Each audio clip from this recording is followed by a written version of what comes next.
Hence, political wisdom will make it a duty to enact reforms which are appropriate to the ideal of public right, given the present political conditions, but will not use revolutions, when these have been brought about by nature herself, as pretexts for even greater oppression, but rather as the cry of nature summoning it to introduce fundamental reforms so as to bring in a lawful constitution based upon the principles of freedom, the only constitution which endures. Immanuel Kant. To Kant, there's a difference between ruling and governing. Ruling being more about the what, and governing being more about the how. I discussed this in detail in a previous lecture. And to Kant, it does not matter so much what the form of ruling or the form of state is, that is, what the constitution of a state says who should be the ruler and therefore who should be the lawgiver, a monarch, a senate of aristocrats, or the people, but rather what matters most to Kant is the form of government. That is, how is the state governed? And here Kant says there are two possibilities. A government can be despotic, or a government can be republican. To Kant, there are three main differences between these two. And that is that first, the people as human beings are free in a republic, which does not mean lawlessness, which does not mean they are free to do whatever, but it means that they are only placed under such laws which they could have given themselves. So laws that only restrict freedom as much as is necessary in order to protect it. And therefore laws that make sense, laws that you can understand, and that therefore you can decide to follow out of your own free will because you understand them to be reasonable laws. While on the other hand, the state is despotic if you have laws that restrict freedom more than necessary, if you have laws that do not make sense, that you cannot understand, and therefore laws that you can only follow not voluntarily, but simply because you are forced to, because the state is stronger than you and makes you submit to those laws. And those laws can even be benevolent laws. There can be a paternalistic despotism that tries to make the people happy. It's still despotic, although not tyrannical, because it treats the people like children and not like free, autonomous adults. Second, in a republic, everyone is equal before the law, and everyone can rise to the highest place or fall to the lowest place there is in the state.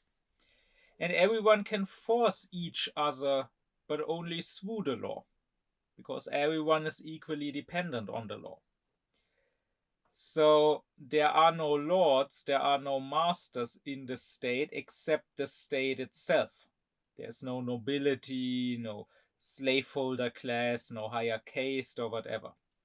While the state is despotic, on the other hand, if some people are more dependent than others, or if some people can force others while those others cannot force them. So, as subjects, all people must be equally dependent on the state. And lastly, as citizens, people must be independent. So those people who are independent, who literally do not depend on others, who can live off their own property, which does not have to be physical property. It can be an art, a craft, a science that they possess and that they can use to make money. But they must be able, Kant says, to live off their property. They must not depend on another person, only on the state as such. Then they can be active citizens. And those active citizens should also be independent in the sense that they take part in the lawgiving.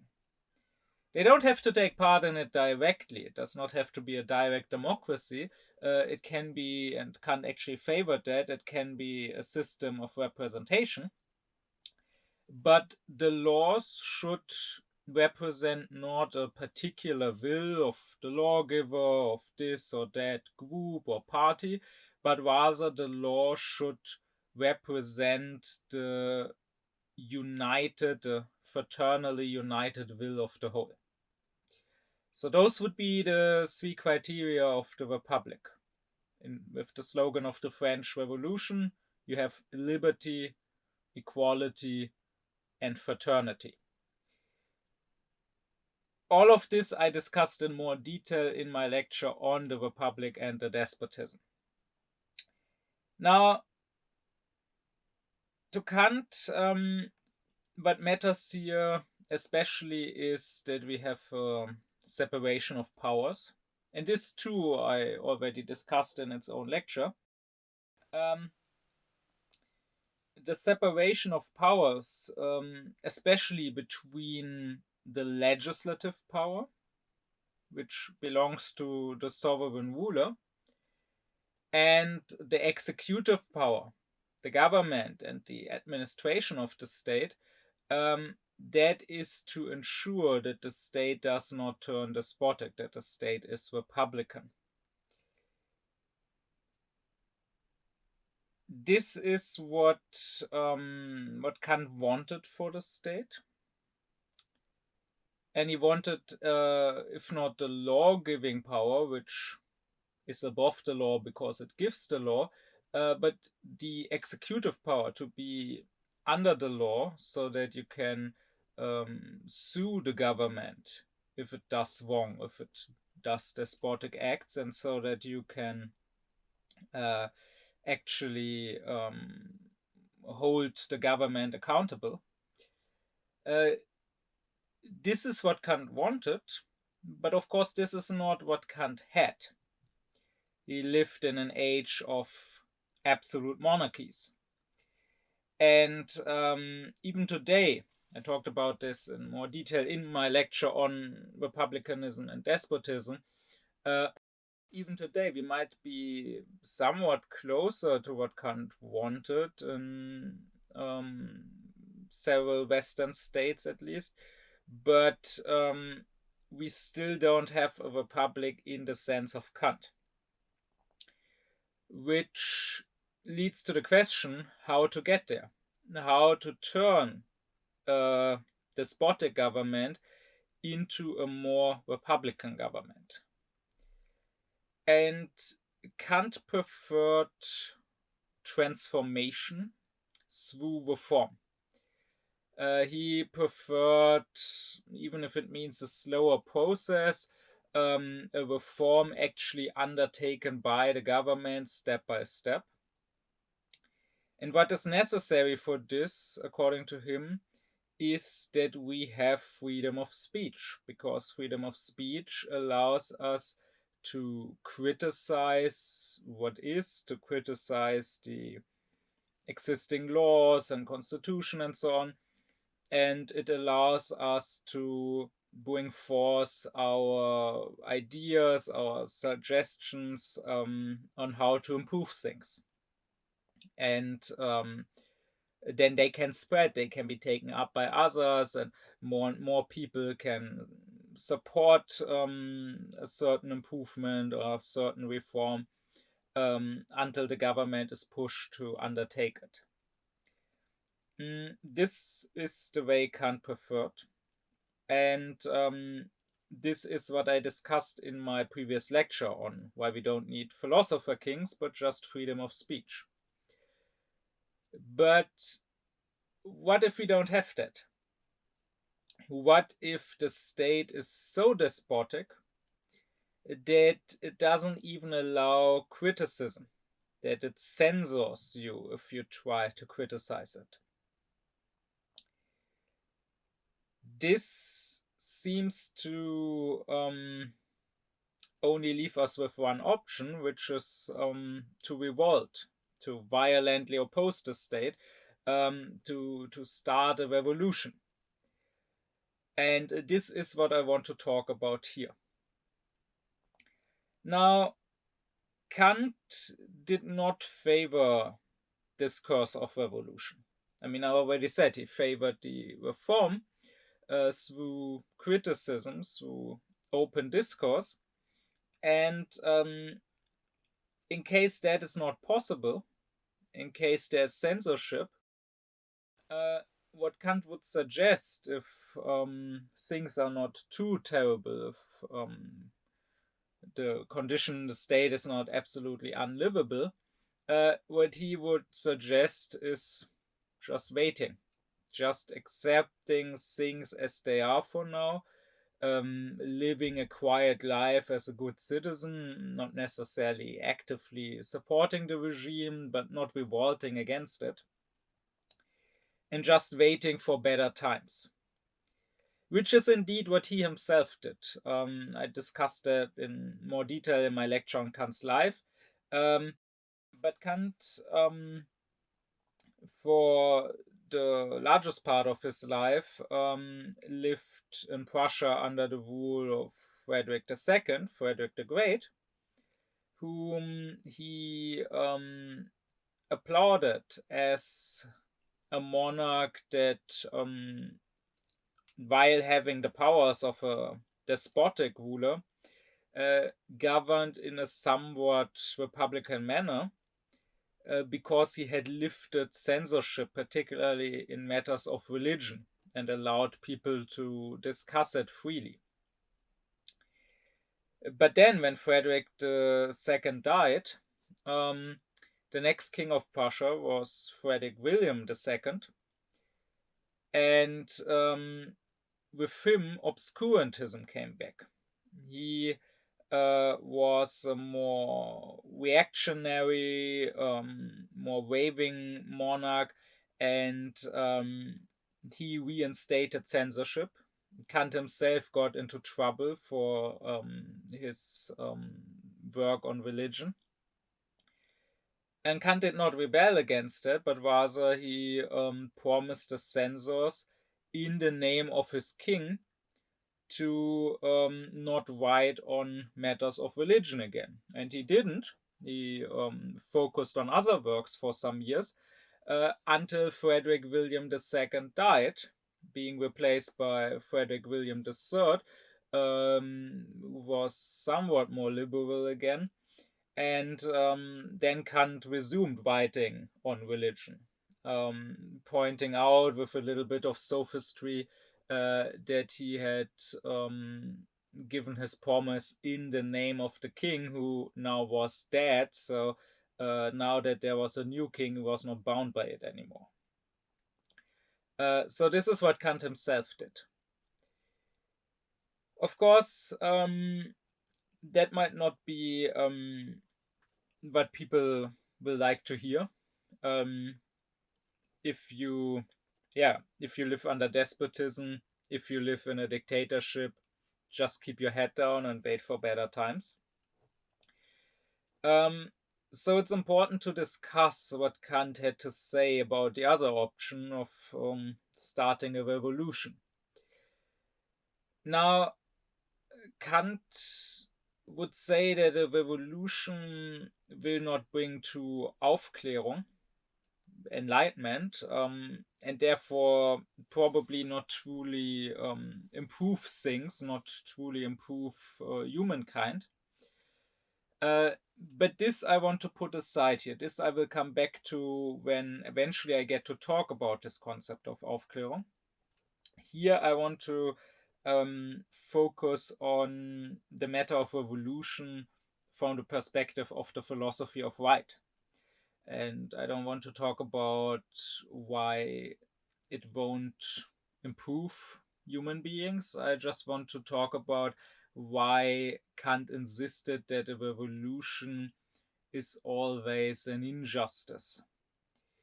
Yet, why he even went so far as to say that a revolution is always high treason, even against a despot, and even called the revolution murder of the fatherland. Many people might be inclined to strongly disagree.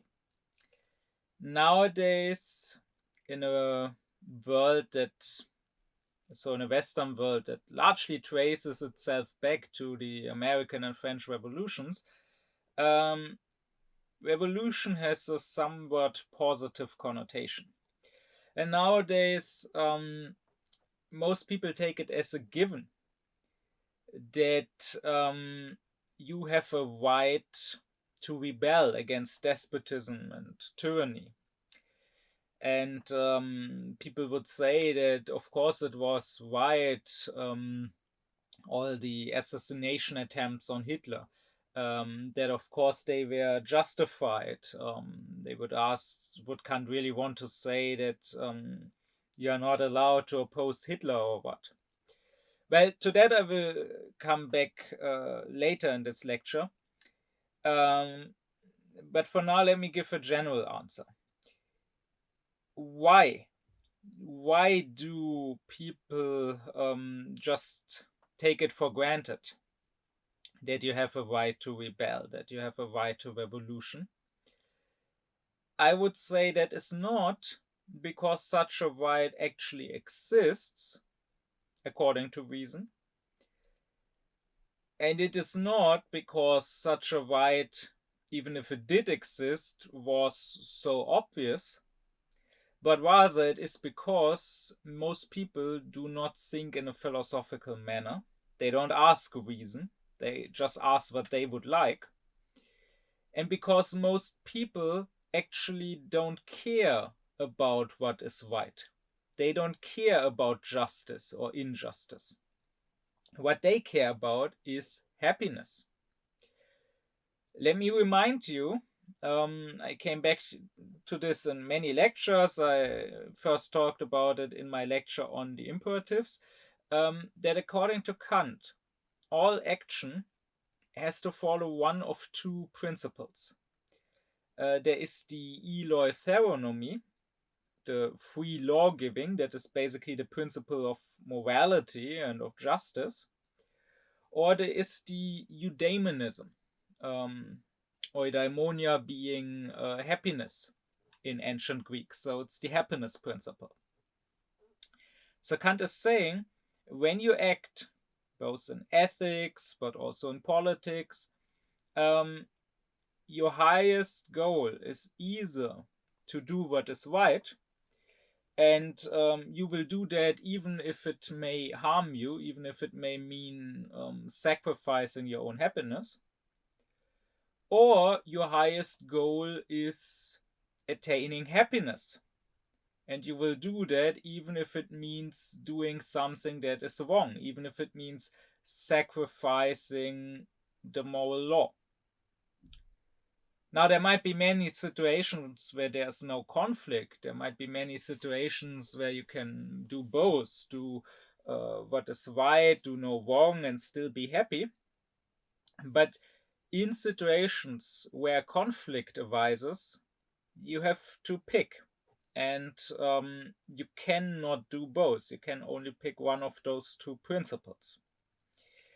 And as I discussed throughout my lectures on Kant's moral philosophy and Kant's philosophy of right, his whole practical philosophy is about dismissing the principle of eudaimonism, saying it's okay to want to be happy, but only within the bounds of the moral law.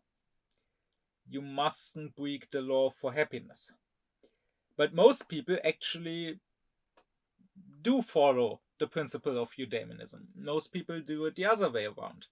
And when they say it's okay to revolt against despotism, I would say here this shows they are just utilitarians that say what matters is the greatest happiness.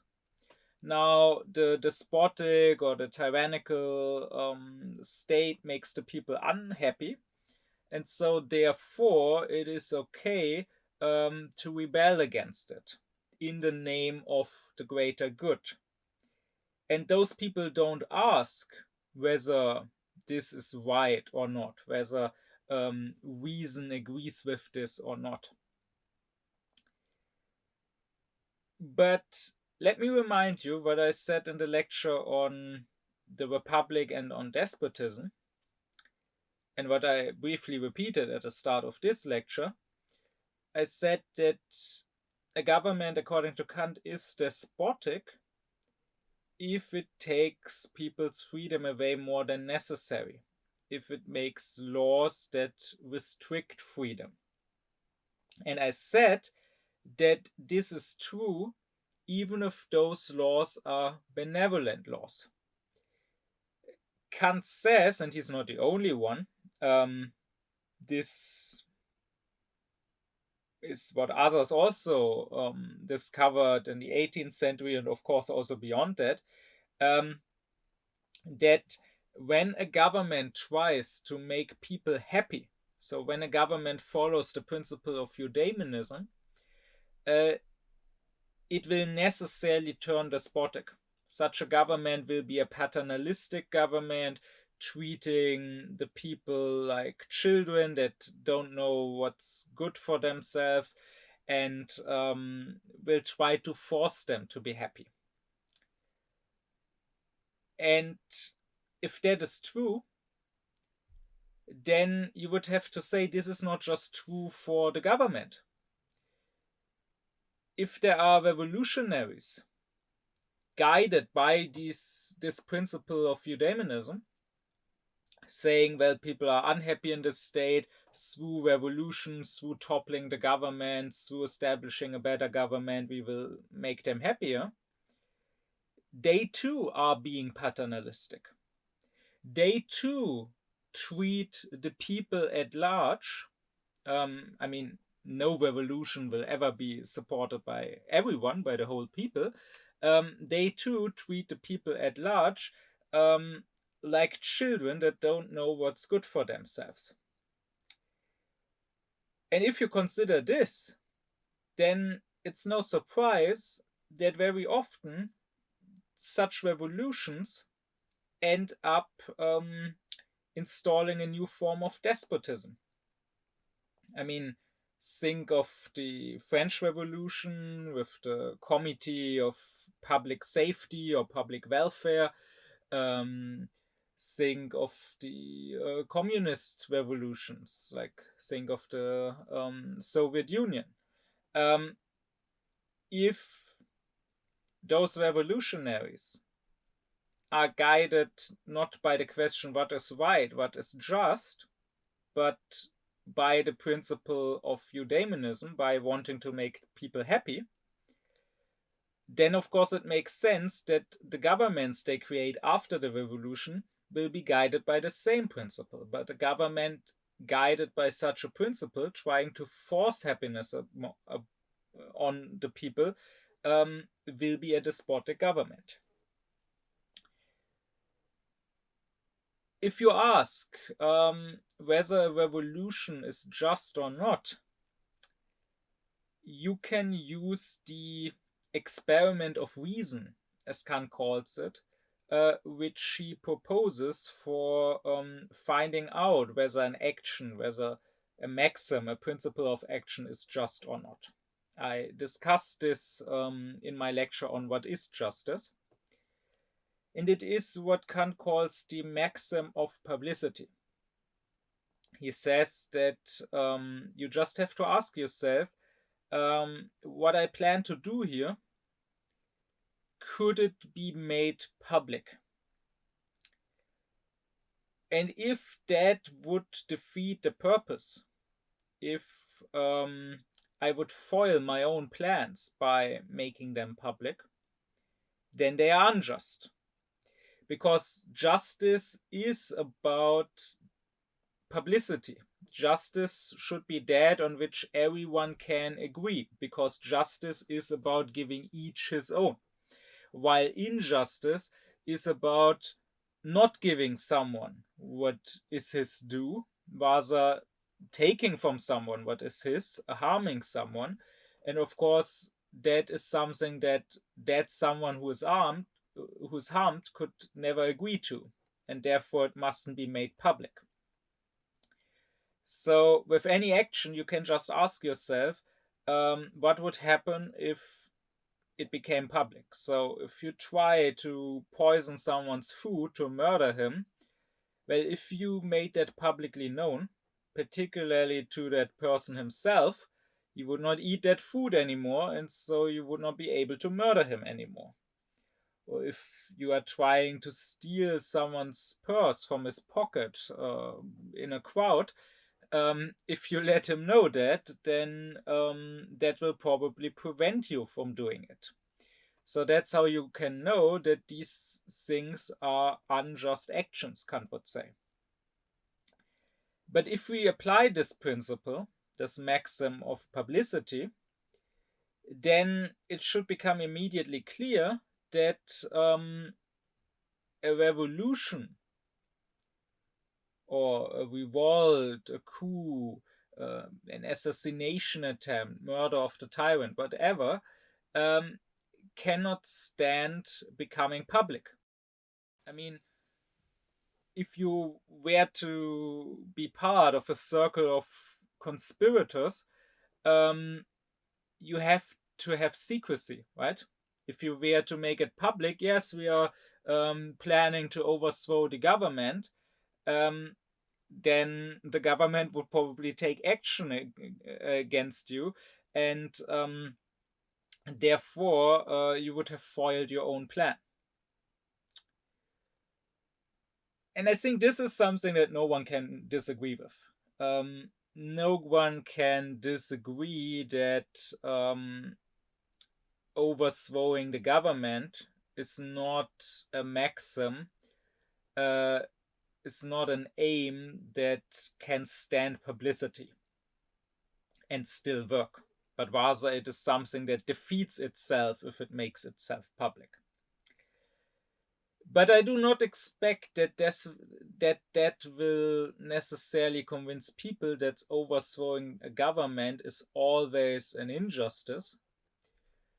Rather, I suspect that by this, many people will rather be convinced that Kant's principle, that this maxim of publicity, is after all not a good principle to judge what is just or what isn't just, because they will still think that overthrowing the government can be a just and a good action. Kant's reasoning, however, why the revolution is necessarily unjust, makes perfect sense. Because, and here you can go back to my lecture, Why Do We Even Need a State? Kant starts, as was usual in the 18th century for the philosophy of right, Kant starts by imagining the so-called state of nature. So that's a condition where humans would live without state, without laws, without institutions. And this state of nature, by necessity, is a state of injustice, Kant says. And it is a state of constant war, of all against all. Not necessarily constant fighting, but at least constant potential war. Because in this state, since there are no laws, it's not clear what is and what isn't just. I mean, sure, you can use your own reason. You can know that you should not go around, let's say, killing others or whatever. But there can always be conflicts. And even if both sides are well-meaning, there can arise conflicts. Let's say you have a garden and you have an apple tree and a branch grows over the fence, and now an apple falls into another person's garden, into your neighbor's garden. Now you may think it's your apple because it's from your tree, and he may think it's his apple because it's on his garden. So now you have a conflict. And in the state of nature, these conflicts, these disputes cannot be resolved. There is no law clearly saying what belongs to whom. And that is what, to Kant, what the right is always about. It's about the mine and yours. It's about property. And also there is no neutral judge that would be both above you and your neighbor, that you could turn to, who would mediate and decide between you two. So the only way to solve this in the state of nature is war, is fighting one another, is violence. And of course here the winner will not be the person who is in the right, but rather the winner will be he who is stronger. And this is precisely the reason why we should leave the state of nature. It is a necessarily unjust state. And so it is necessary, from the perspective of justice, to leave it, to enter what Kant would call the civil state, where you have a social contract, where you do establish a state and you do establish laws, and then you have courts, and then you can resolve such conflicts, and therefore you end this war of all against all, and you create peace. That is what public right is for to Kant. So he distinguishes the private right and the state of nature, where you just, in the best case, follow reason, and the public right, which is when you leave the state of nature and you have a right that through laws, through contracts, is publicly declared. And the whole public right only has this one purpose of ending the state of nature, ending the state of war, and creating perpetual peace, which to Kant does not mean absence of all conflict, but it means that conflicts can be resolved in a peaceful and just manner. It means that you don't have to fight, and that what is mine or yours will not be determined by who is stronger. And this is the highest good for the philosophy of right. It's the highest juridical good, this peace, this state of justice. And therefore, under no condition must this state, this civil state, be broken and abolished, and must we go back to the state of nature. But that is precisely what happens in a revolution. Because in a revolution, the people, or at least part of the people, have a conflict with the state as such, or with the ruler of the state. Again, a conflict, as all right is about the mine and yours, about property, a conflict about property. Maybe you think the state is taxing you too much, and that is despotic. And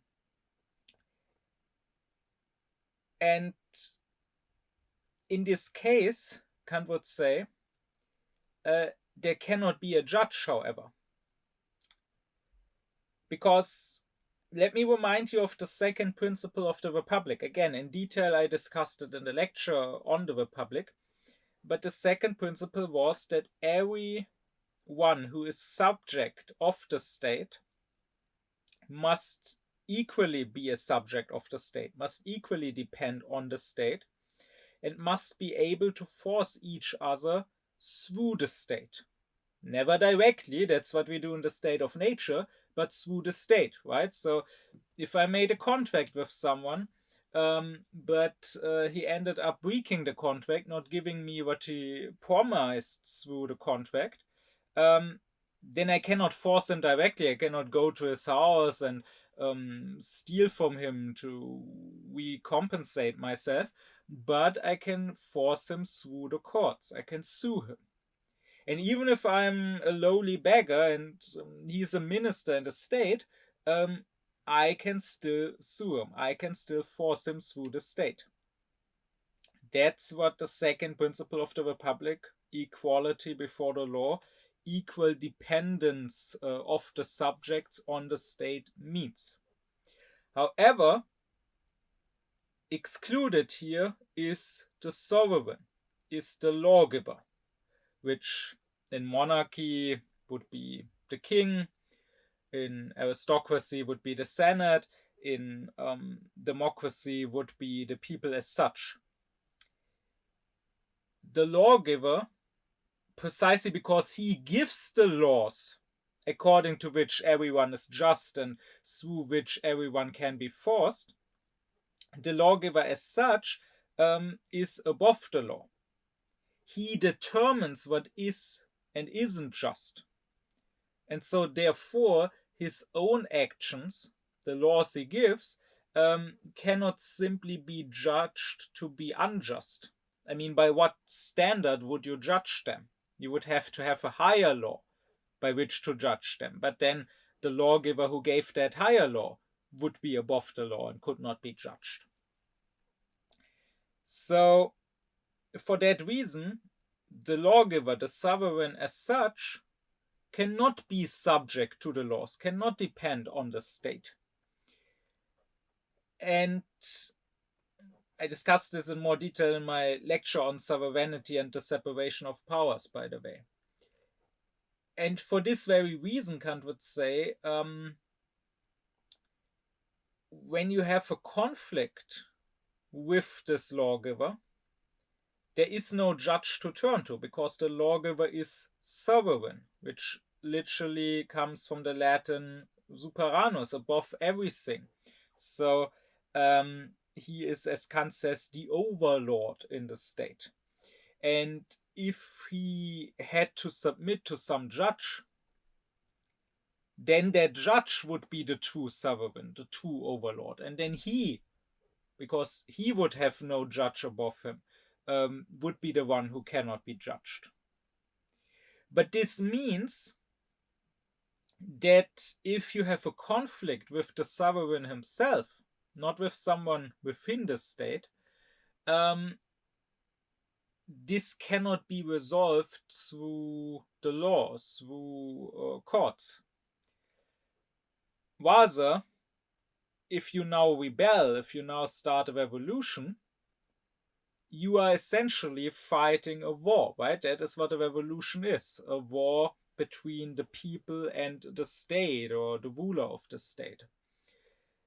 And this means, by the act of starting a revolution, no matter how the revolution ends, but by the act of starting the revolution, you essentially abolish the state. You re-enter the state of nature. Now, when the revolution is over, a state might be created again. I mean, either you lose and the old regime stays in power and will reassert its power, or you win and you topple the old regime and then you erect a new regime. In both cases, you have a state again. But in the meantime, even if it's a quick revolution, but in the meantime, you did destroy the state and you re-entered the state of nature, the state of the war of all against all. And now the revolutionaries are fighting with the ruler and the loyalists. And as is always the case in the state of nature, the winner will not necessarily be he whose cause is more just, but rather the winner will be he who is the strongest. But this is precisely, Kant would say, what we don't want. This is precisely why we had to leave the state of nature in the first place. Because we don't want to live in a lawless jungle where the strongest rule. We want to live in a condition of the rule of law, of justice, of peace. And for that reason, he says, the revolution as such is always unjust, because it is always breaking the law and always re-entering the state of nature. Again, of course, not everyone agrees with that. Like here in Germany, our constitution actually includes a right of opposing the state. That, of course, was included for historical reasons. And the reasoning given nowadays is, well, if someone like the Nazis were to rise to power again, you have a right to oppose them. But of course, putting something like that into the constitution, I mean, it sounds nice, but it does not make so much sense, right? Because if you had someone like the Nazis rising to power again, they would, of course, not accept that there's a right to resistance. And if someone were to resist, they would probably kill those people and not accept those people saying, oh, but the Constitution said we had the right to resist you. And on the other hand, if there was no such right in the Constitution, and we did end up in a despotic regime again, and people were to resist, and were to topple the regime, and were to bring back freedom, then surely no one would afterwards put those people into prison for having resisted when they had no right to. You can be sure that whoever ends up in power will take the other side to court. If the Nazis are in power, they will take those who revolt to court and judge and punish and execute them as traitors. And if the Nazis are defeated, they will be taken to court by those who defeated them and will be judged as criminals. Here you can see precisely that this is not about justice, this is about the state of nature, the war of all against all, and the strongest will win, and the strongest will make his own justice, will make his own laws, will say that his side was right. And maybe it was, maybe it wasn't, but you don't need a law saying you have a right to resistance. Everyone who successfully resisted in history managed to afterwards make laws justifying his resistance and criminalizing those he resisted against. I mean, of course, the reason we have such a law in Germany is also, it's not because anyone is naive enough to think if Nazis were in power, they would respect such a law. But it's so that afterwards people like Eichmann cannot say, oh, I just followed orders. How could I have resisted? It would have been illegal. I had to follow these orders. But rather so that we then can say, no, actually, you had a right and even a duty to resist. At the same time, here in Germany, we have this law.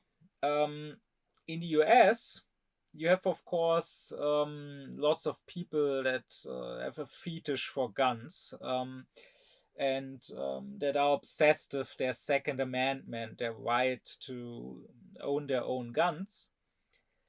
And here also the justification that is given often is that people say, well, if the government were to turn despotic, then if we are unarmed and we could not resist, we could not defend ourselves. But if we own guns, then we can defend ourselves against the government and we could topple the despot. Of course, now, thanks to Trump, you see that this was always a lie. I mean, the very people who always said this are the people supporting the despot. They are not right now using their guns to oppose the despot. And also at the same time, you know that even if they were, this would not work, right? Some people with guns cannot just topple the government. That's not how it works, especially when the government has the better guns, when the military, the National Guard, and so on are armed way more. But still, the reasoning is we need those guns in order to rebel if necessary.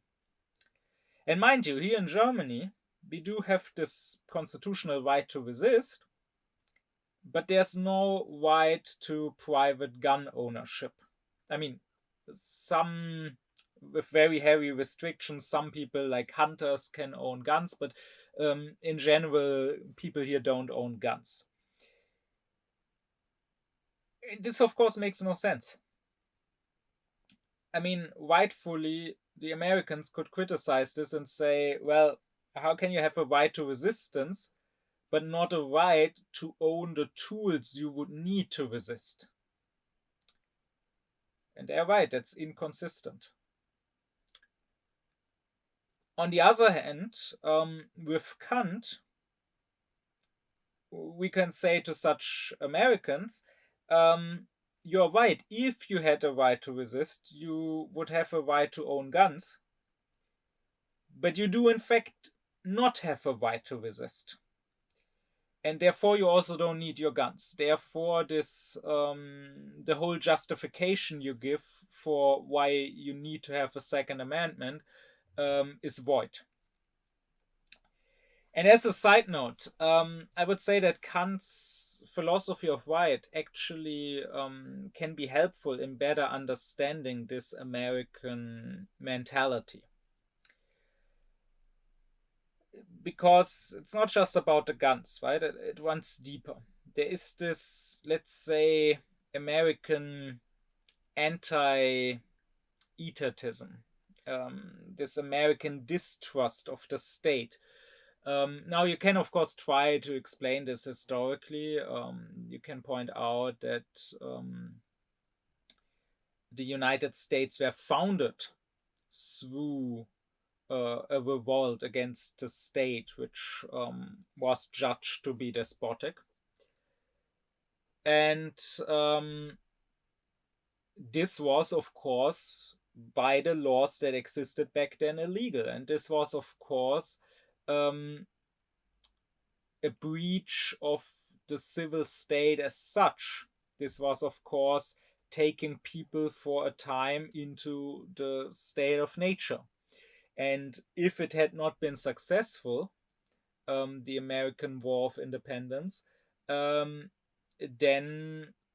those who forked it, the founding fathers, would of course have been executed by Great Britain as traitors, which, according to Kant, would have been all right.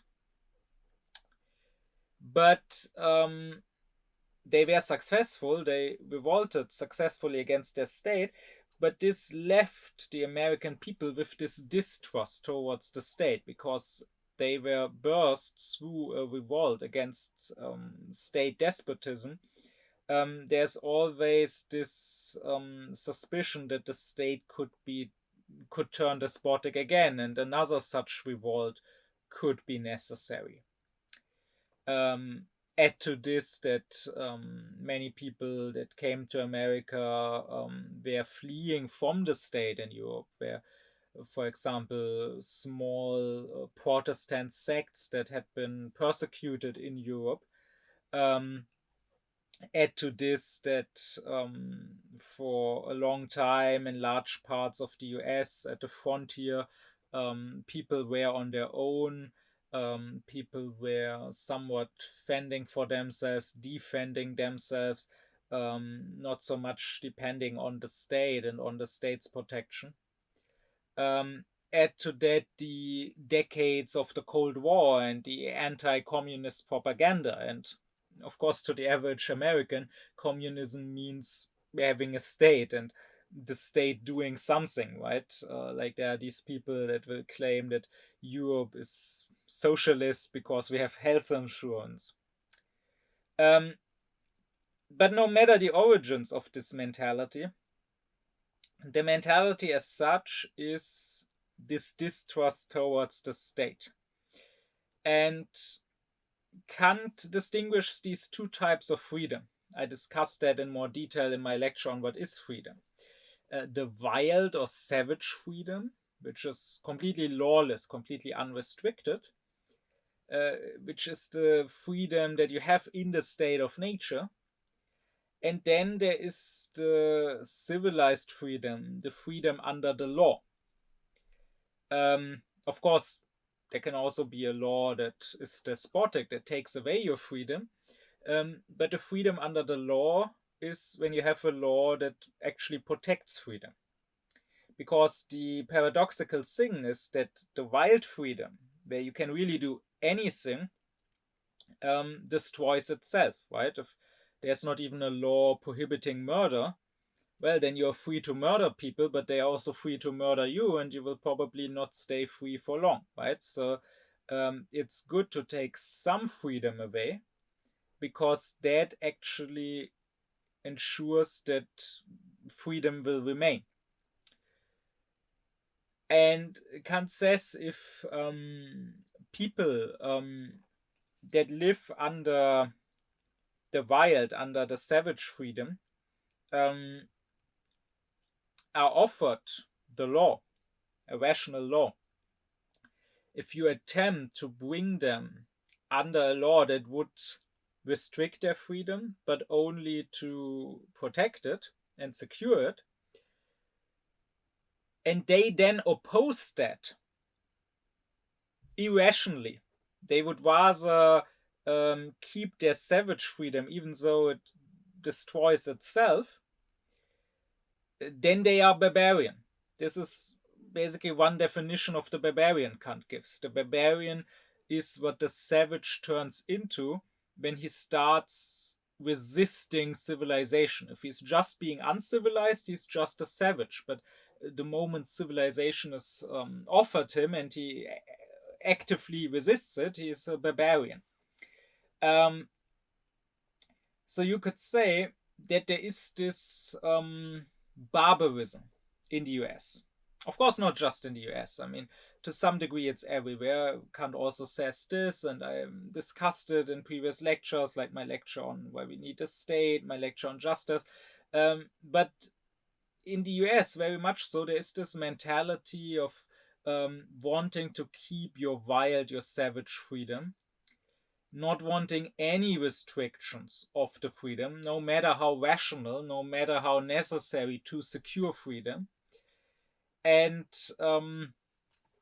this distrust that the state is not basically the protector of freedom and the one who institutes justice and peace, but rather that the state is the enemy, that the state is an usurper, an oppressor. And it is from this mentality that this fetish some Americans have for weapons comes from. But of course, also other parts of the US culture can be explained through the same mentality. I mean, just take the pop culture and the important role that superheroes play there, right? All these comics and Marvel movies and so on about these superheroes who are basically vigilantes, basically lawless people that don't accept the civil state and the justice, the peace it brings, but rather that still live in the state of nature together with the supervillains, where not justice but strength determines the outcome. And I mean, these stories that are so popular in the US, I would say they are very typically American. I mean, of course, because of the cultural dominance, we also now watch superhero movies, but it is noteworthy that I don't know of any other society in Europe, in Asia, in Africa, whatever, um, where this is such a big original thing. Like they have their own comics or movies or whatever on superheroes that are equally big, equally culturally important. No, this seems to be very much an American thing.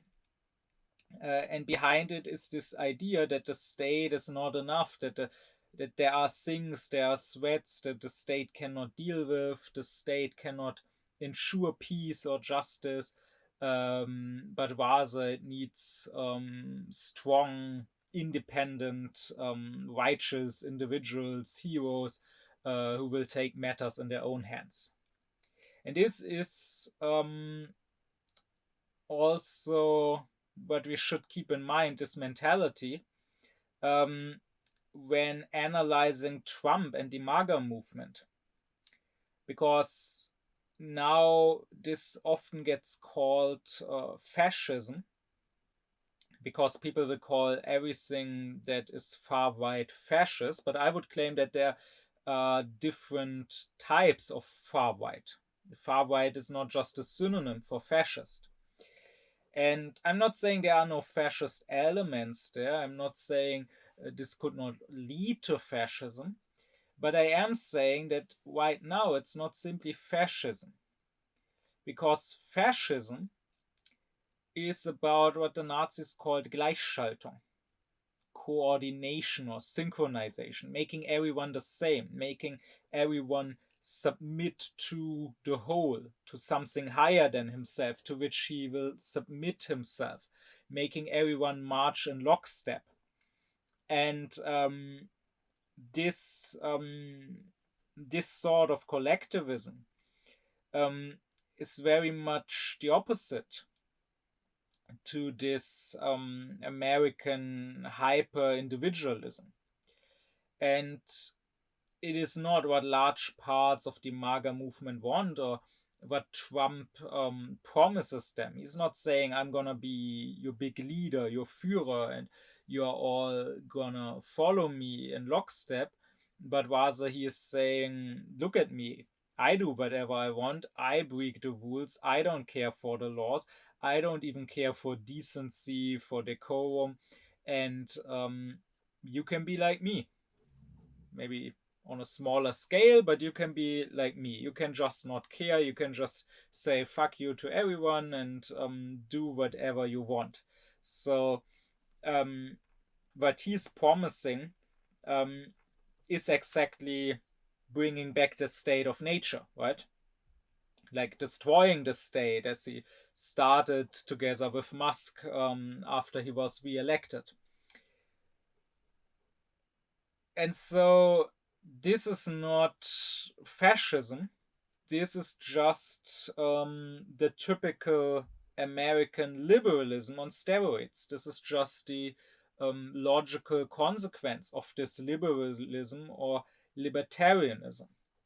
And here I want to point out that the Aufklärung is often taken to be liberal, to even be the origin of liberalism.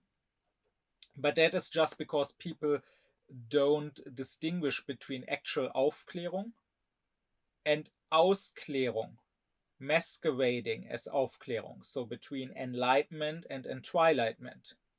The actual Aufklärung, in fact, was not and is not and never will be liberal, but rather it is rational. But back to the question of revolution.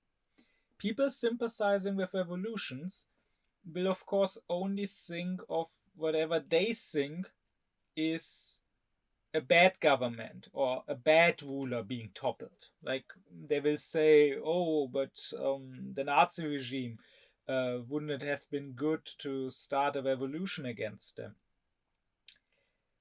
But the issue is, of course, that in theory, any government can be toppled through a revolution. including those you think are good and rightful and just governments. I mean, just remember that only a few years ago, there was an attempted revolution or coup in the US, right? After Trump lost the election, there were MAGA people storming the Capitol in the US. Likewise, here in Germany, we had something a little similar, so less large scale and less consequential. But during COVID, we had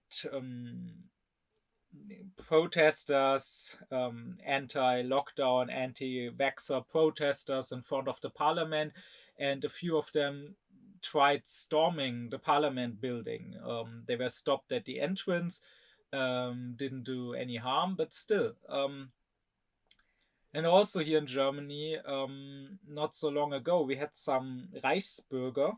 So the Reichsbürger are a particular brand of far-right conspiracy theorists that think that the German Reich, so the empire, never actually was abolished after the Second World War, and that it still exists, and that the Federal Republic of Germany is actually an illegitimate construct of the victors. It's just a way to occupy Germany, but not a real state, and so they call themselves Reichsbürger, citizens of the empire. And some of them were planning for a coup. They were planning for terrorist attacks. They had plans to kidnap a minister. They had hoarded weapons because they're actually soldiers and policemen that are part of the Reichsbürger scene. Now they were stopped. They were imprisoned. But still, they think that this government that we have is illegitimate and wanted to topple it. And that's precisely the problem, right? If you say that revolutions are at all allowed, that they are at all just, well, as I said, a revolution means that you leave the civil state, the state where there are laws that determine what is and isn't just. You necessarily have to, because according to these laws, it is never okay to overthrow the government. Why would the government make laws that say you can overthrow us? So you are necessarily breaking the laws. You are necessarily re-entering the state of nature, and in the state of nature, everyone is his own judge. So now it's up to your judgment whether this government is legitimate and just or not. And in the end, it's only strength that will decide who comes out on top. So anyone could start a revolution against any government. And also, this also goes, of course, for revolutionary governments, right? I mean, who's to stop anyone from overthrowing a government that only came into being after another government was just overthrown? And I mean, this has also happened in history, right? Think of Egypt, that got rid of its tyrant Mubarak, but then the army, which of course had served under that old tyrant, was not happy with where things were going, and ended up in a coup overthrowing the new government. Now, who's to say here who is and who isn't right if you allow revolutions at all? It can go forever, and there is nothing but strength, but whoever happens to win, which can decide who is right, because you can be sure that no matter who comes out on top, they will end up legitimizing their new rule, and they will end up punishing those whom they overthrew and saying that they were usurpers or traitors or whatever. And to Kant, the state of nature is the worst thing there is. He would say that it is better to live under a law, even if it is an imperfect, a somewhat despotic law. And I mean, every law is imperfect to some degree. There is no state which is a fully just republic. So if you were to allow revolutions, then in any state a revolution could be justified, because I mean, where would you draw the line? At what degree of injustice would it not be okay anymore? So yeah, Kant would say that it is better to live even under a somewhat unjust, somewhat despotic law than to live in a state of complete lawlessness, which the state of nature is. Because the law protects you. Even if it's somewhat unjust, maybe it doesn't protect you fully then, maybe it does not protect you enough, but at least it protects you somewhat. But in the state of nature, you are not protected at all, right? I mean, take the history of certain oppressed groups, for example, women. Here in Germany, it was only a little less than 30 years ago, only in 1997, that rape within marriage got prohibited. Till then, a husband could legally rape his wife, and there was nothing she could do. And in fact, we still have active politicians nowadays that about 30 years ago, when there was a vote on making rape within marriage illegal, voted against it. In fact, one of those politicians is our current chancellor, which probably does not shine the best of lights on the German society, which simply doesn't care. I mean, this is not something that is usually discussed in the public discourse. It is not something that journalists remind us of often. Like, people don't care who 30 years ago was in favor of rape in marriage. But whatever. The point is that this was clearly unjust. This was clearly despotic towards the women. But now, still, in this condition, there were laws that protected women in other cases, right? Rape within marriage was allowed, but at least outside of marriage, rape was forbidden. Also, of course, other things were forbidden, like killing women, physically harming women, and so on. Now, what the women's movement did, is, of course, they criticized this, they pushed for prohibiting rape within marriage, which they were eventually successful at, and which is just what Kant wants. But imagine that instead they had said, okay, here we have an injustice, therefore we don't have to accept such a government, such a state, such laws, therefore we will start a revolution. Well, in that case, every law would have stopped being a law for a time. They would have created a lawless condition.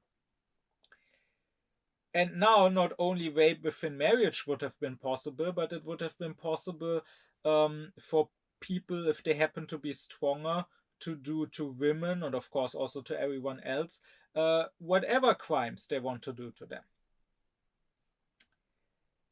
Or likewise, take the gay movement, right? Of course, it was despotic that for a long time the age of consent for homosexual sex in Germany was higher than for heterosexual sex. And before that, homosexual sex was forbidden altogether, was illegal. You could be imprisoned for it. That was, of course, also despotic. But even then, not everything was despotic.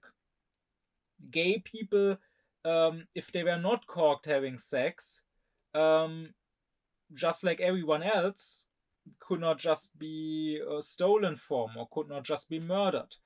And they even had free speech, so they could at least protest and demand the laws be changed and gay intercourse being legalized. Imagine once again if instead they had tried to overthrow the government to force better laws into place. Then during that process of overthrowing the government, not only would there not have been a law yet protecting gay sex, there would have been no law protecting human life either. They could have been killed during trying to overthrow the government. And so this is Kant's point. He is saying that an imperfect civil state where you have some laws, some protection from injustice, is still better than the completely lawless jungle where it's just about strength, where you have no protection at all.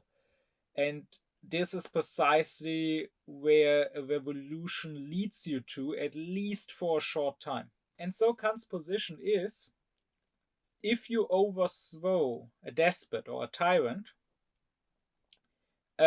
you are of course not committing an injustice against him specifically, but you're still committing an injustice as such. This is something I already discussed way earlier when I talked in my other lecture on the categorical imperative, that Kant says, of course, no one can complain if he is treated according to his own maxim. So the murderer cannot complain if he's being murdered. The thief cannot complain if he is being stolen from. The liar cannot complain if he is being lied to, because we could always reply, well, if you think that lying is wrong, then why did you lie? So by lying or by stealing or by murdering, you basically made the statement to the world that you think this is okay. So why should it not be okay when others do it to you? But Kant stresses that this does not give us the right to treat a bad person badly, because while we would not do an injustice against him, we would still do an injustice as such and against humanity. And this also goes for the despot. By overthrowing, by resisting a despot, he himself cannot complain. That would be ridiculous if he complained, oh, they're being unjust to me, because he was first being unjust to them by oppressing them.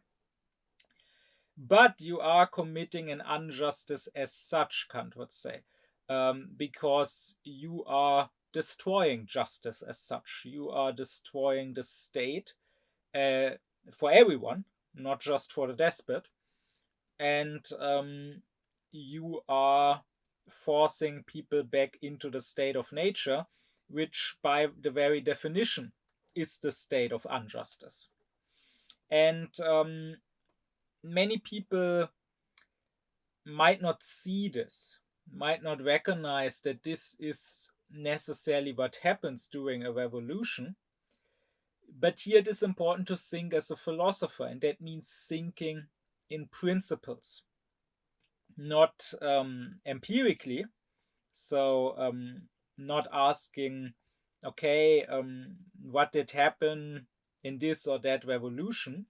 Who was hurt? How long did it take?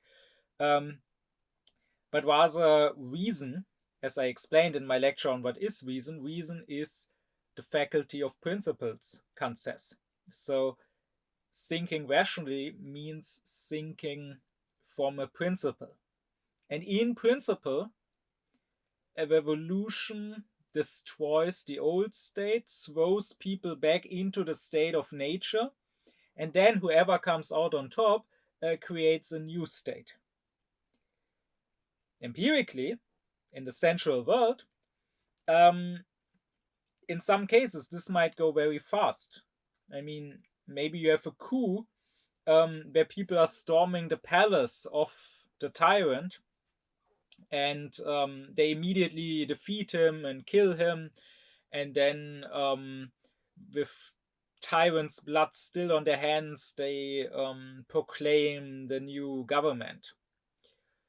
And also, empirically, of course, the revolutionaries might reaffirm many of the old laws, right? Because not every single law was wrong and unjust. I mean, maybe there was a law in place that said murder is forbidden, stealing is forbidden.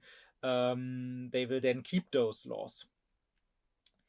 But still, in principle, there is a state of complete lawlessness where there are no laws at all between the overthrowing of the old government and the institution of the new government.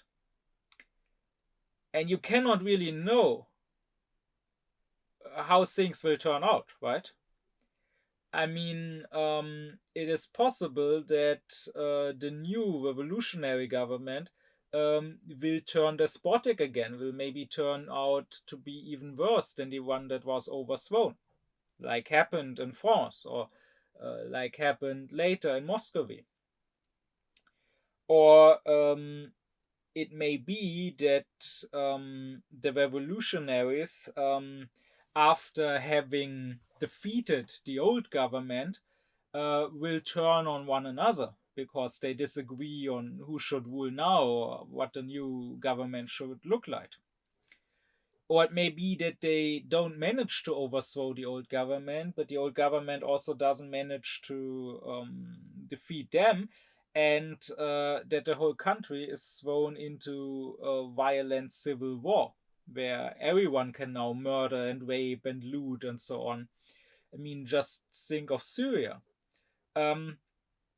No one in their right mind will deny that Assad was a bloody tyrant, and that no injustice was done to him by overthrowing him, and that no injustice would have been done to him even if he had been killed off like some rat in some hole, like his colleague Gaddafi over in Libya. But the issue is that trying to overthrow him turned into 13 years of bloody war with other outside forces getting involved and so on. And so you might very well ask, even from the perspective of happiness, and let me remind you, it is the eudaimonism, the happiness principle, not the principle of justice, which makes people think that revolution is okay in the first place. You could ask from the principle of happiness, would it not have been maybe better? Would it not have been the lesser evil if no revolution had been attempted? If this tyrant had been left in place? And this is precisely the issue that Kant sees. This is precisely why he is critical of revolutions. Many people, when they would judge a revolution to be just and good, would only ask the question, well, this government that this revolution attacks and overthrows, should it stay, or would it be better for this government to go away? But to Kant, that's not the only or the main question we should ask. Even if you answer this question with yes, even if you say this is a despotic government and it would be better to be rid of it, Kant would pose the question, okay, maybe, but what will be the price for getting rid of it? And is the price really worth it? I mean, we are now used to think positively of the French Revolution, to think of it as a success story. Here we get talked it in school in history class extensively, and it basically gets talked as this moment where our modern states or modern democracies started. Um, but we should remember that it took several decades, almost a century, um, before there was some sort of lasting democracy. I mean, the French Revolution happened in 1789, but at first you had the terror, the reign of terror. Then you had the essentially dictatorship, the despotism of Napoleon. Um, you had Napoleon being defeated, and the old regime, so the old royal family of the Bourbons, being brought back into power. Then 1830, you had a new revolution, bringing into power as a new king Louis Philippe, and then he in turn was overthrown in 1848, with a brief attempt at establishing a republic, which ended with Napoleon III becoming the new emperor, and then this empire ending after the defeat in 1871, when it was defeated by the German states under the leadership of Prussia. And only then, with the Third Republic, did you have some sort of somewhat lasting democracy. Of course, still not a very good, a very just state. I mean, the Third Republic was the state of the Dreyfus affair, amongst other things. But that's at least how long it took. And how much blood was spilled in the meantime, both in France under the guillotine and outside of France on the battlefields of Europe. Well, enough blood, Kant would say, that a sensible man, were he boldly to hope to execute it successfully the second time, would never resolve to make the experiment at such cost. And it is very clear that Kant himself was such a person as he describes here. And that is what we have to respect and revere him for. That he did not have the slightest bit of utilitarianism in him. He had enough morality, enough reverence for humanity to say, no, I will not, for some higher good that I want to reach, bloody my hands. I will not commit crimes in the name of some future justice. And this, unfortunately, is not a more widespread posture. I mean, nowadays, I find it disgusting how careless, how dismissive certain people who are for revolutions talk about the sacrifices it takes. I mean, you have certain communists that will openly say, yeah, sure, it will take violence, people will die, but that's what it takes. Well, if that's what it takes, maybe I don't want it. Or look how certain people, both certain leftists and also Hamas themselves, talk about the 7th of October and the consequences it had for the Palestinians themselves, for Gaza. Now, of course, I'm not amongst those people who say that Palestinians should not or could not resist. It's disgusting that we always get told that Israel has a right to self-defense, but never that the Palestinians have a right to resistance. And sure, people have a point when they say, well, what else could they have done? Right? They tried everything else, including peaceful protests like the Great March of Return, where IOF soldiers made it a sport to shoot at certain body parts, to shoot kneecaps, for example, or to shoot them directly in the head or whatever. So the side of Israel and its allies, the genocider side, really has no right to even open its mouth at all. Really has no right to in any way attack them, to in any way blame or judge them.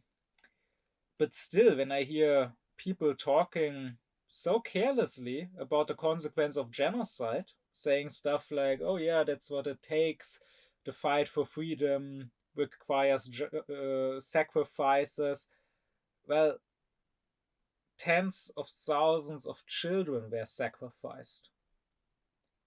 And no one asked them if they want to be sacrificed. So at some point, you do have to ask, is the price you pay worth it?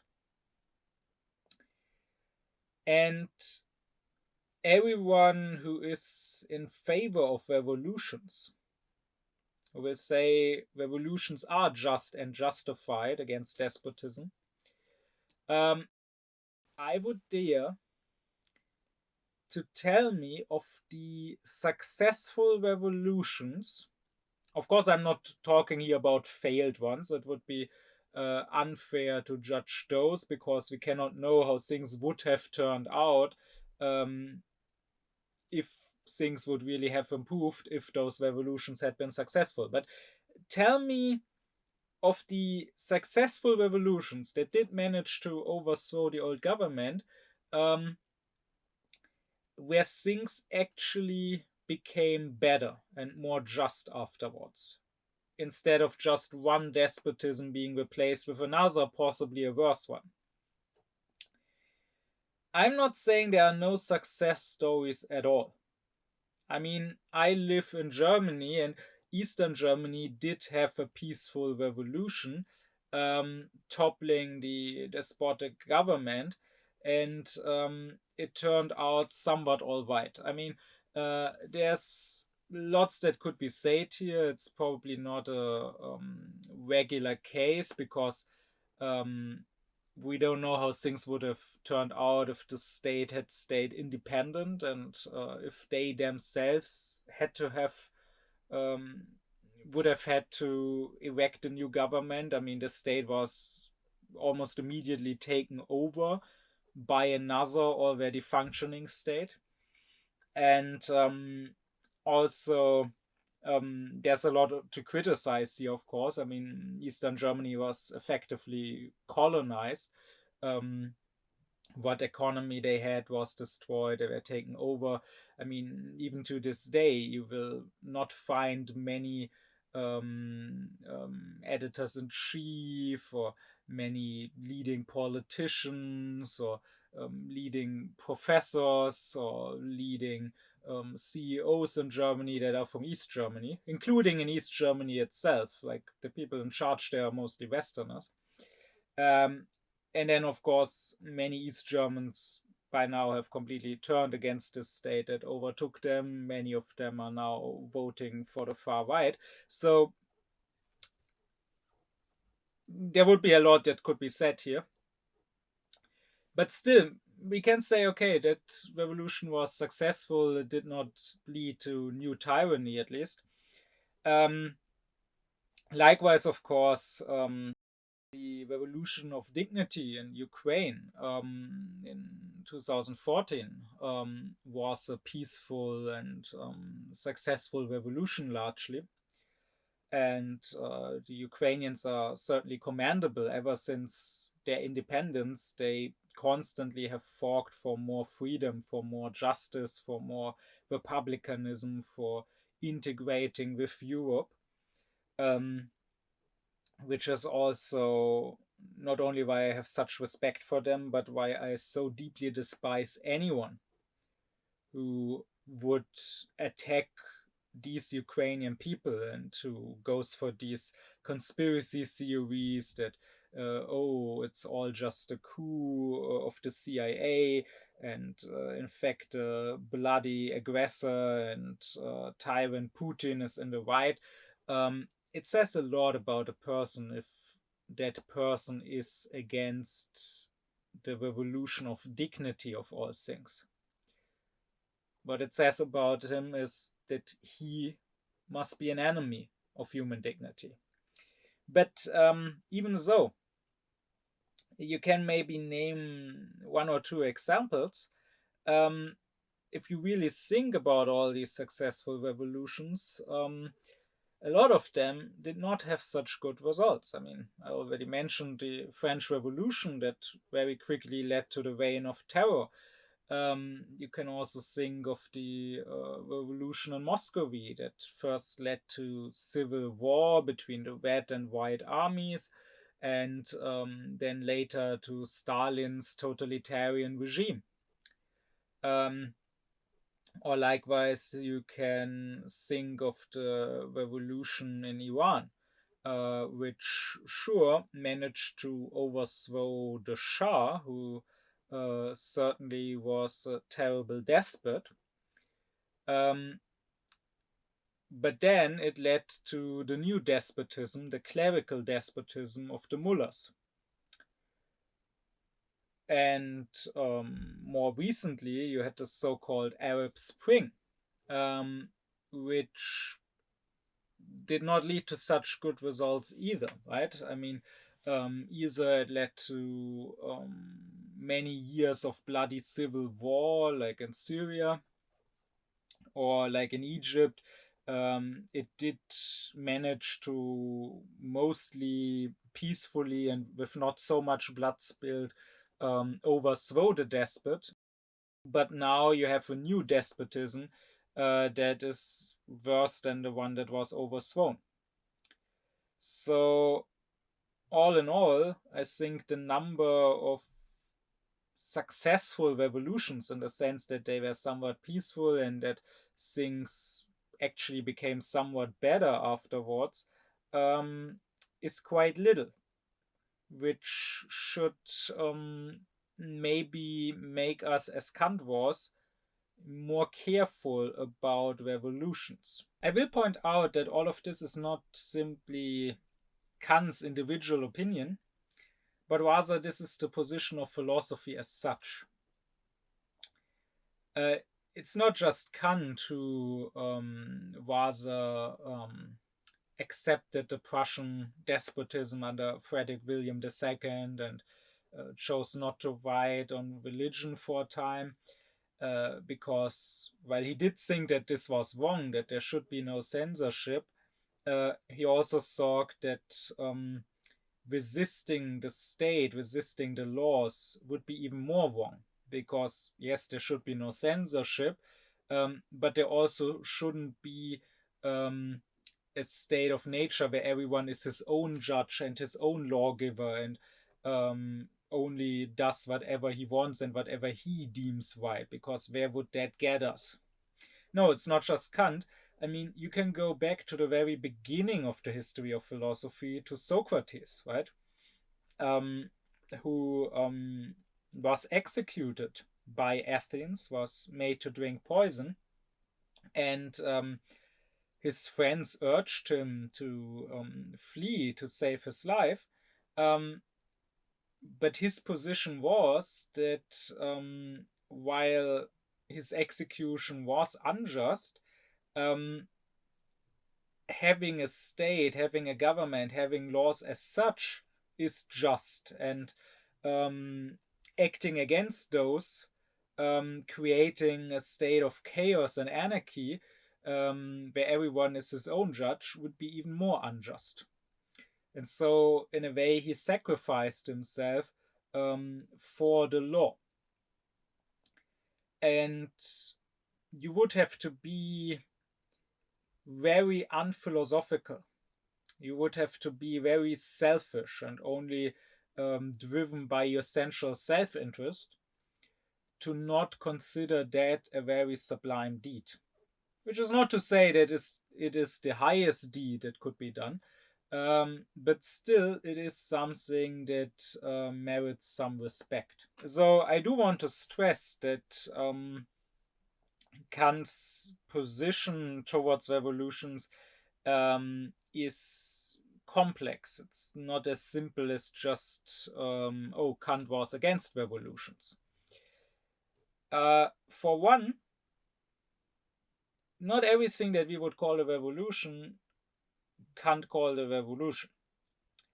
In fact, the revolution of revolutions, the French Revolution, was not a revolution to Kant. And therefore, he said that it was not unjust, that it was justified. Why is that? Well, if you know the history of the French Revolution, you will know that it started with the king, Louis XVI, who ruled as an absolute monarch. So, according to Kant's philosophy of right, he was the sovereign, he was the sole lawgiver. Because he had financial problems and he wanted tax reforms that he wanted people to agree to, he assembled the Estates General. So the assembly of the 3 estates, the nobility, the clergy, and the commoners. And he wanted them to agree to his tax reforms, essentially. And then this ended with mainly the 3rd estate saying that this was unfair. The other 2 estates had way too much power, even though they were way, way smaller. And then the whole revolution took its course. Well, to Kant, the point is that he says Louis XVI basically abolished the old regime himself. Surely that was not his intention, surely that is not what he had wanted to, but that is what he did. Because he was the sovereign, he had the sole law-giving power, and now he's calling for this assembly to basically make a law. Thereby, Kant says, he passed the sovereignty to the people, to the representatives of the 3 estates, thereby passing the sovereignty from an absolute monarch to the people, to a democracy. And he had intended to only do this for this one case, this tax reform, essentially. But that's not how it works, Kant says. He says now that the assembly of the 3 estates essentially was the sovereign, or the representative of the sovereign, the 3 estates as a whole being the new sovereign. They were totally within their rights to also change other laws. It was no absolute monarchy anymore. The absolute monarch had made himself a merely constitutional monarch, and therefore they could continue with this. So this is quite clever of Kant. You could maybe say it's a bit of sophistry to, in his day, justify the revolution. But he is saying that accidentally it was the sovereign himself who revolutionized things. And that is always okay. That is always justified, because Kant's whole point is that a subject of the state has no right to rebel against the sovereign, because the sovereign makes the laws. The sovereign decides what is and isn't right. And if you rebel, then you are rebelling against the law as such, and you are re-entering the state of nature, at least for a time. But that does not mean that the sovereign himself cannot make new laws, even laws that abolish his sovereignty. I mean, likewise here in Germany, there is a clause actually in our constitution, a final law at the end of the constitution, where it says that this constitution will be in place until the German people give themselves in a general vote a new constitution. Because after the Second World War, when two states were founded, the Western state, the Federal Republic, of course wanted reunification. And so they made sure to make everything a bit preliminary. That's why the constitution that they came up with was not called the Constitution, and to this day it's not officially called Constitution, it's called the Basic Law. And the very Constitution says that after reunification, whenever that may be, this Basic Law can be replaced with a new Constitution in a general vote. Now, that vote never took place, right? The Eastern German state just joined the Western German state, just sort of was swallowed by it, instead of both of them coming together to form a completely new state with a new constitution. And our politicians never made us vote on a new constitution, which also is not unconstitutional, right? Because the law does not read that after reunification there has to be a vote on a new constitution. It just says that there can be. But my point is that right now the constitution has some basic laws that cannot be changed, like human dignity is untouchable, everyone has a right to live, there is no death penalty, and so on. Everyone is equal. The constitution itself says that these cannot be changed, even if you had a majority in parliament of 100%. It would still be unconstitutional to change this. Yes, within the framework of this constitution. But the constitution also offers this possibility of abolishing itself and being replaced with a new constitution, which of course theoretically could also have new laws.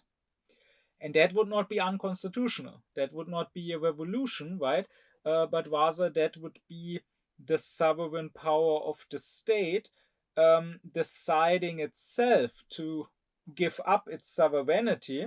In this case, the sovereignty would be given to the people at large, who would vote on a new constitution. And that within Kant's philosophy of right would be okay, would not be an illegal revolution. But that's not the only ambivalence or nuance when it comes to Kant and revolution.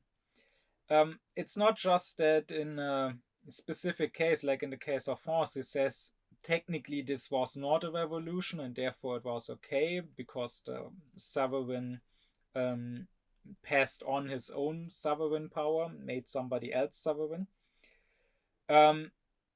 He also says if you have a revolution, even one that should not have been done, that is unjust,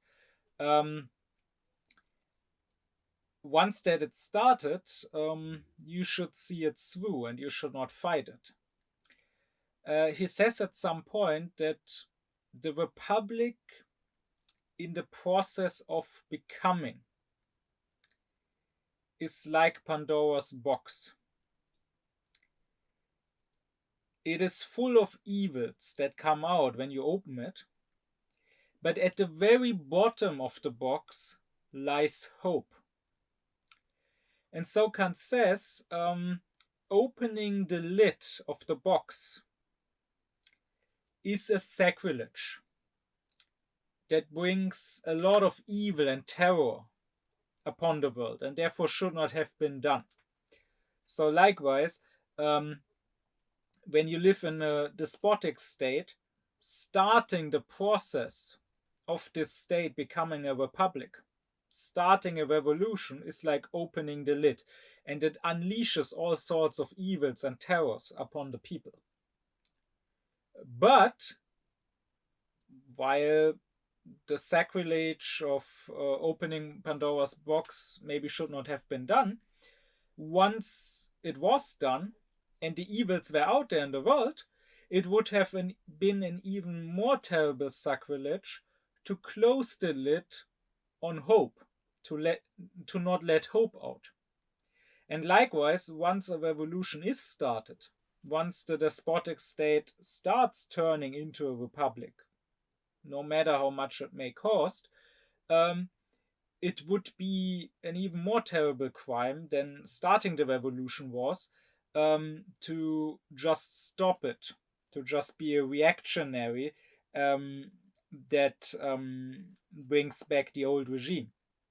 Because then you would destroy hope as such. Kant would say whatever terrible things there might happen in the long, maybe years or decades long process of republicanization, at least there's hope that at the end there will be justice. And I mean, history has proven Kant right? The French Revolution did unleash all sorts of evils, not just up in France, but up in Europe and the world. And a lot of blood was spilled.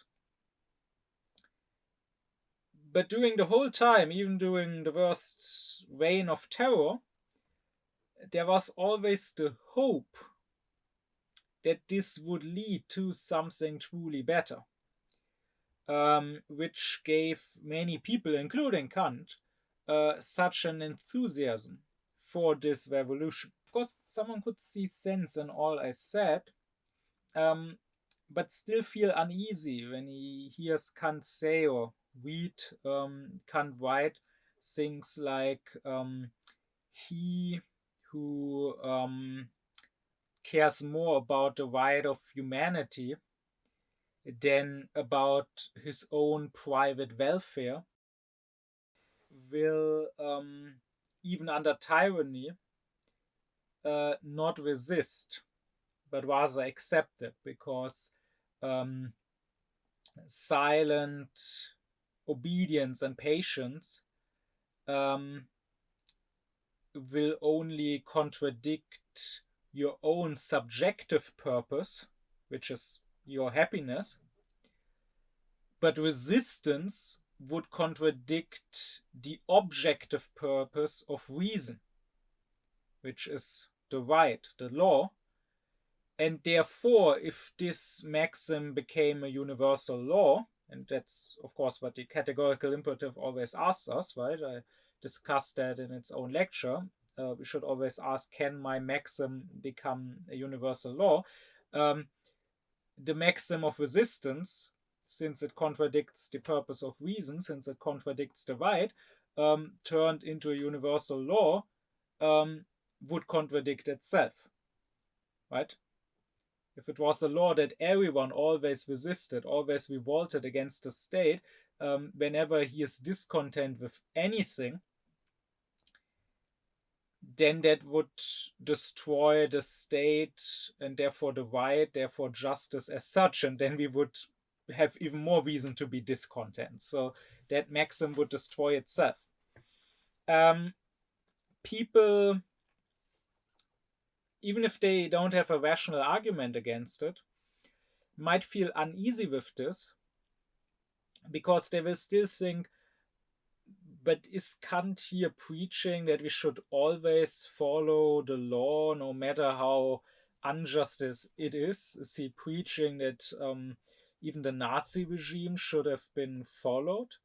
And surely there have been people accusing Kant of precisely that, of preaching a morality of blind obedience, and all his talk of following your duty, that it led to people like Eichmann saying, well, I did just that, right? It was my duty to obey the Führer's orders, and I only obeyed orders. It's not my fault that they were bad orders. But that would be a gross misunderstanding of Kant. Kant distinguishes between the resistance and defiance. The latter nowadays we would probably call passive resistance. So what Kant is saying is it is unjust to do active resistance, to actually revolt, to actually try to overthrow the government, to actually break the law, because then you are throwing everyone, for a time at least, into the state of nature. But he is saying that it can be right, it can even be your duty to engage in passive resistance. That is to not follow every order, every command given to you. Kant says when the state commands you to do something, and I mean, if it's something moral, then you should do it anyways, even if there was no state, right? If the state tells you, you shall not murder, you shall not steal, or, for example, we have a law in Germany that if someone needs help, then you have to help. Like if someone is in mortal danger and you can help. If you see a car crash and someone is bleeding out on the street and you just walk by and don't call an ambulance, then you can be charged for that if he dies, because maybe he wouldn't have died if you called an ambulance. So here the state commands something that Kant would say is morally necessary. So something that you should do anyway. So of course you should obey the state. It's also possible, Kant says, that the state commands something which is not morally necessary, but which is morally possible. That is, it is an action that you don't have to do according to the moral law, but it doesn't contradict the moral law, right? So maybe the state commands you to drive on the right and not on the left. Now, that's not morally necessary. It would also be moral if we all drove on the left instead of on the right. And maybe you personally think that would be better. Okay, then you can try to change the law. You can petition, you can criticize the law publicly. But as long as this law is in place, since it is morally possible to drive on the right, you should obey that law, right? Or if the state takes money from you for something that you don't really want to pay for. So, for example, here, if you have an apartment, for each apartment you have to pay a certain monthly sum for the public broadcasting service, because you could have a TV in your apartment. And there are many criticizing that, and fair enough, you could criticize it. You could try to change this so that the public broadcasters are abolished and there's only private TV. But at least it's even the people criticizing it would have to admit that this is not morally impossible to do. It is not immoral as such to have public broadcasting channels and to pay for them. So as long as this law is in place, Kant would say you have to obey. But there's also the third possibility, that the state commands something that is morally impossible to do. It might be physically possible, but it's not morally possible. So you should not do it. It's absolutely immoral. And in this case, it's not just all right, it is in fact your moral duty to not obey the state. Kant gives examples. He says any sort of force of religion. So if the state tries to force you into a certain faith, to take part in that faith or whatever, even though you don't believe in it, then not only can you resist, you should resist. Likewise, if the state commands unnatural sins, Kant says, and here he means certain sexual acts like sex with animals or sex with children. If the state commands you to do this, you should resist. And likewise, assassinations, Kant says. If the state tells you to just kill somebody, not only can you have to refuse to do it. And Kant gives an anecdote that he approves of the commander of La Rochelle in France, which during the wars of the Huguenots was an important city, a bastion of the Protestants, and there was the night of Bartholomew, where many of the Protestants of the Huguenots were killed, and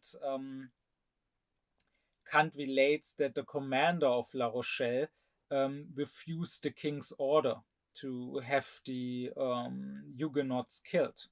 Now, this might not be historical. Kant does not give a name, and if you try to research this, it seems that Kant somewhat confused different accounts, and there was not this specific commander of La Rochelle. But that's besides the point. I mean, it's not important here whether this happened or not. What's important is that Kant approved of this. So that he is saying, okay, if the king gives an unlawful, an unjust order to kill people just for their faith, while you should not actively rebel against the king necessarily, it is a good thing to not follow that order. And so, therefore, we can be sure that Kant would not have approved of someone like Eichmann saying, oh, I just followed orders, that was my duty, but rather that he would have said, Eichmann, your duty was to refuse an evil and unjust order, to say, okay, I might be part of this state, of this government, I will follow orders that are morally necessary or at least possible. But to commit genocide is morally impossible, so I will not take part in that.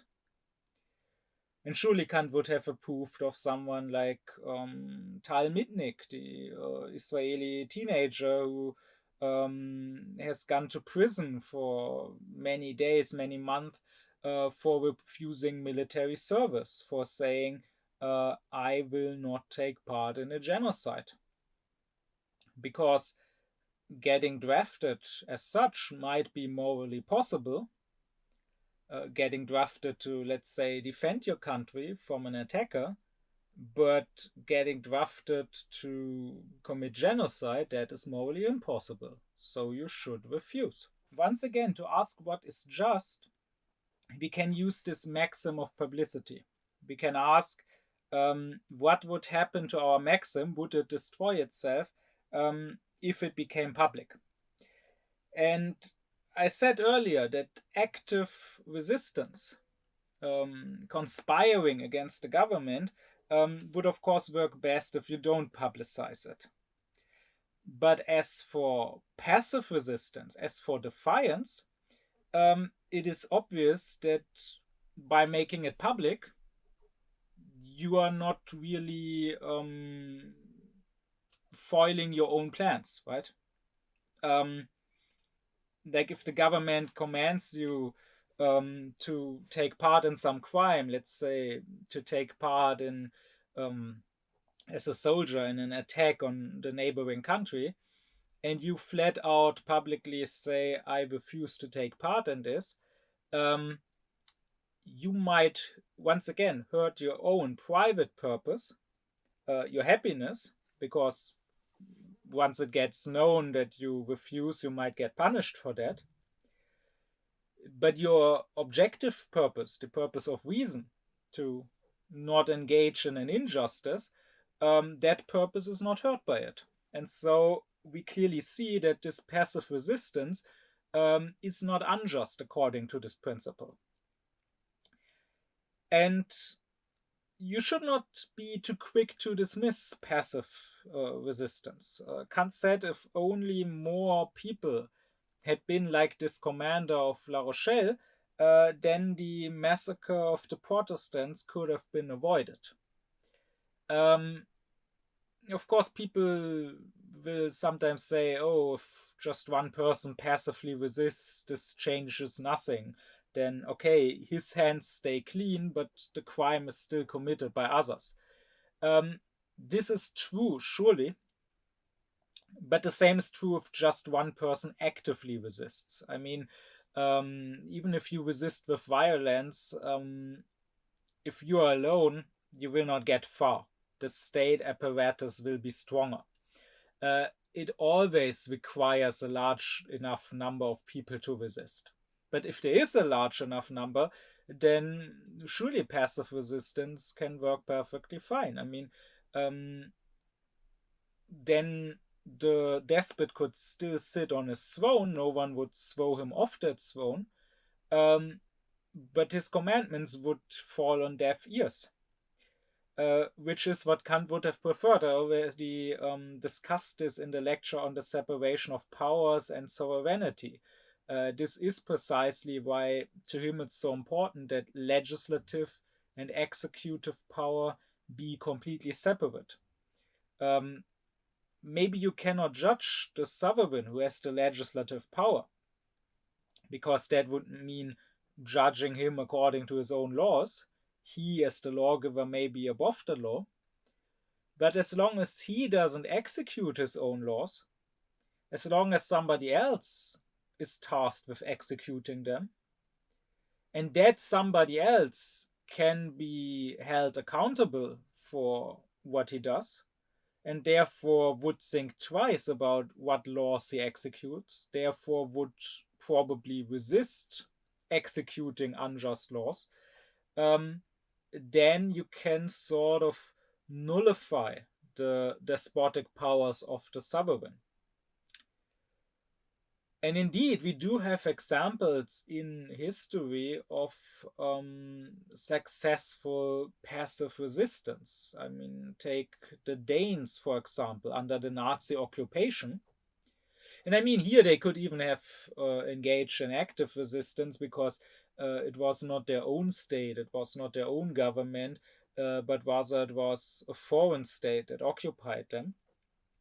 But still, they did not actively resist the Nazis, but they did so passively when the Nazis wanted to bring anti-Semitic laws into Denmark and wanted to bring the genocide of the European Jews to Denmark.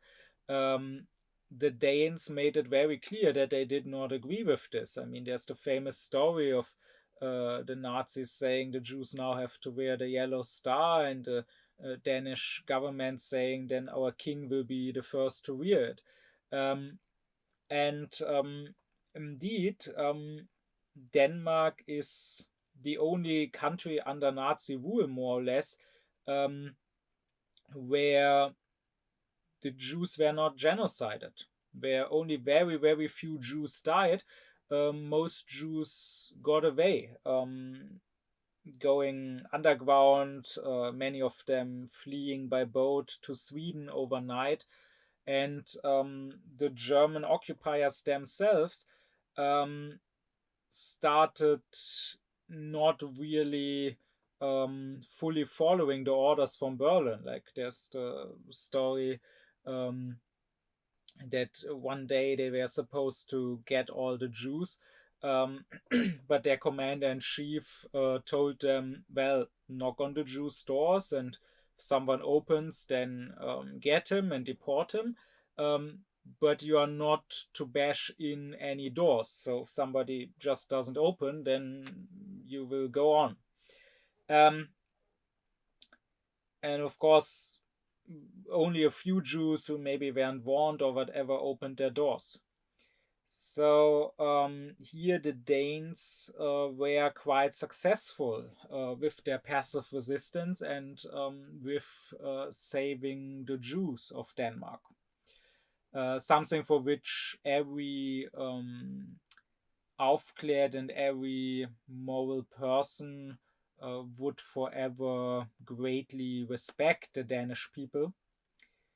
If they had not thrown this respect they earned away in our present days by turning into Nazis themselves.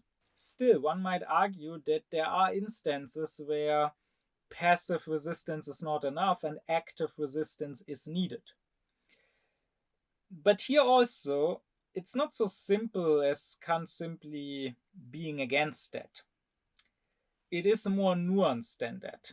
And indeed, Kant finds quite clever, you might say, a way to, while declaring revolutions to always be unjust, at the same time, in a way, justifying them through the back door. I mean, I already said that to him, the Republic in becoming is the box of Pandora, and if the lid is opened, you must not close it on hope. He would say that a revolution should be taken as nature's call or nature's scream for justice. So while it would be irresponsible to try to start one, considering the price you would have to pay, if one is started, we should consider that as if nature itself had demanded justice and freedom now.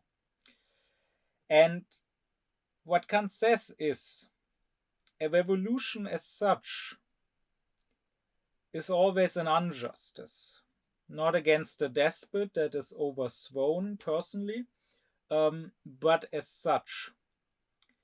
And therefore, if the revolution is unsuccessful, it is not unjust to punish the revolutionaries for high treason.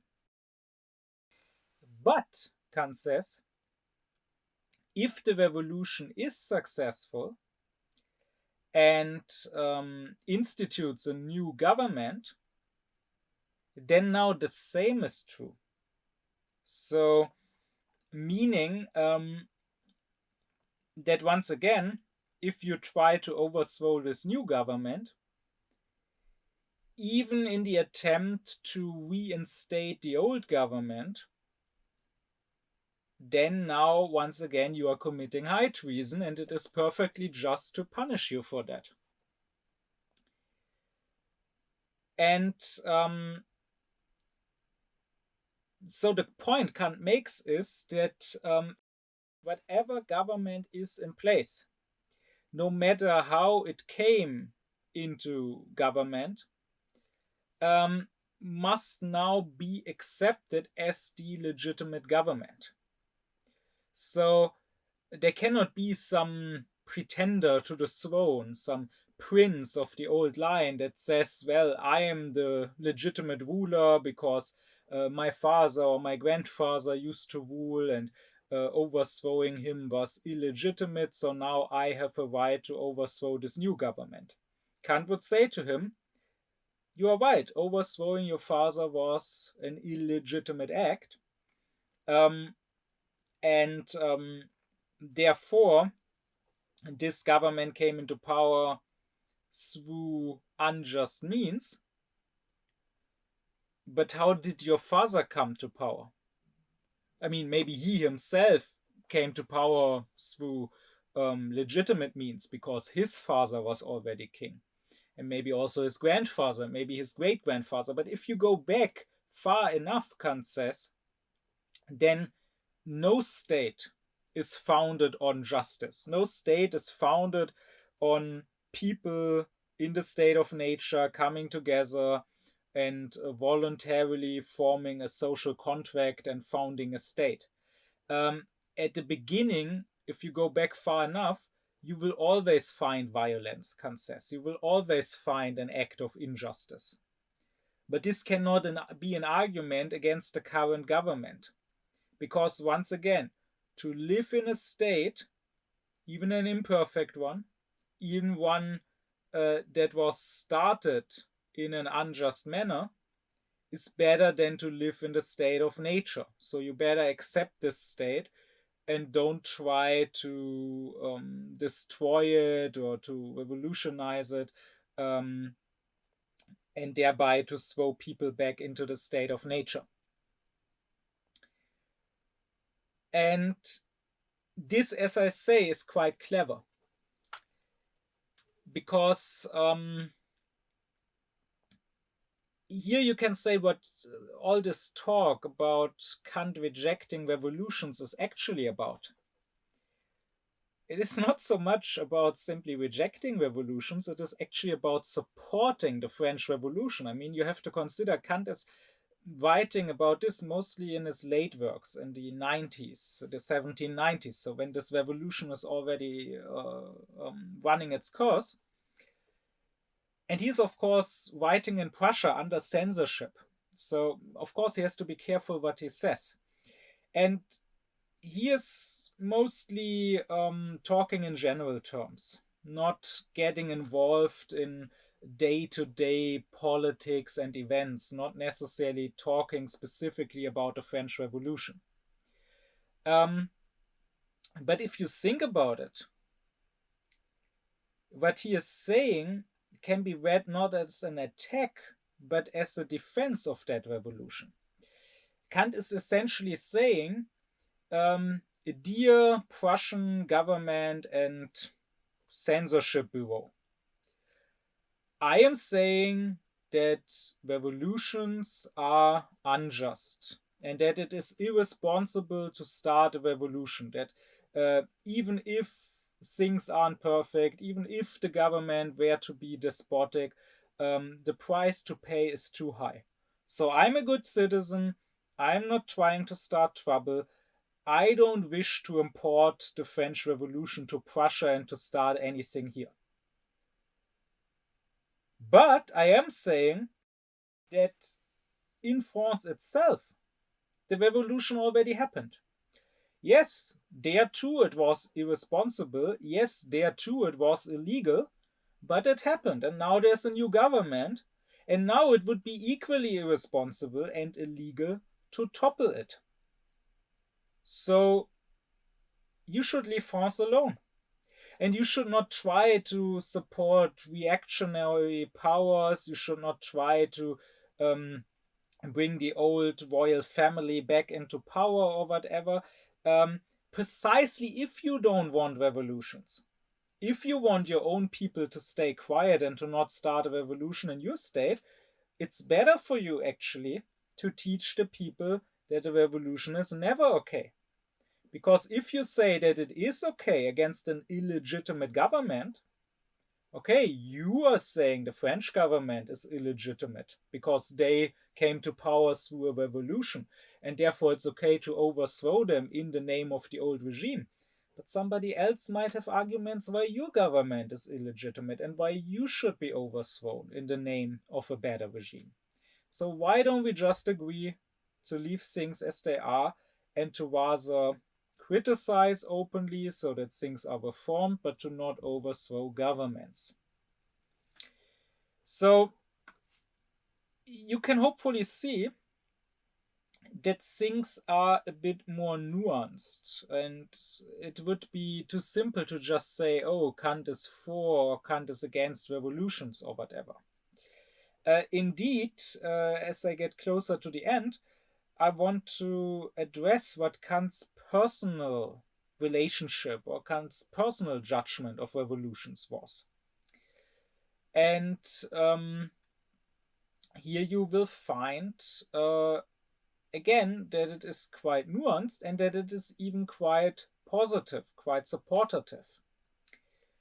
Kant says that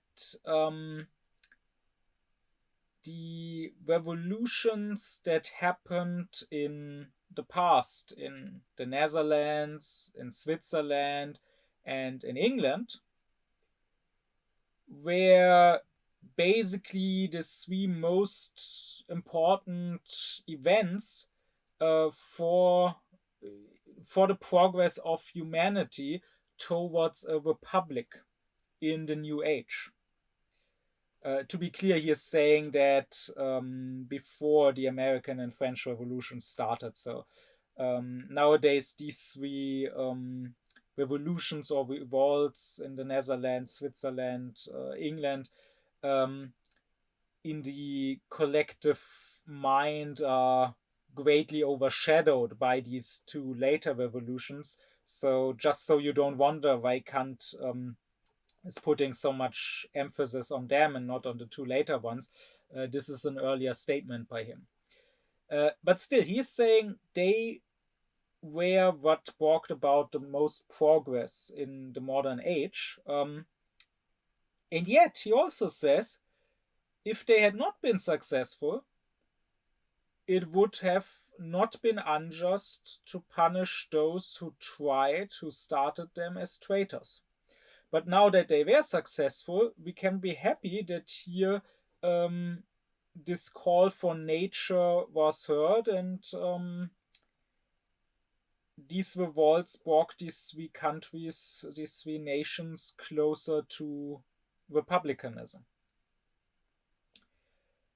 Likewise, when the French Revolution started, Kant was very enthusiastic about it. I mean, he had his daily table where he would meet with his acquaintances and have conversations about all sorts of things.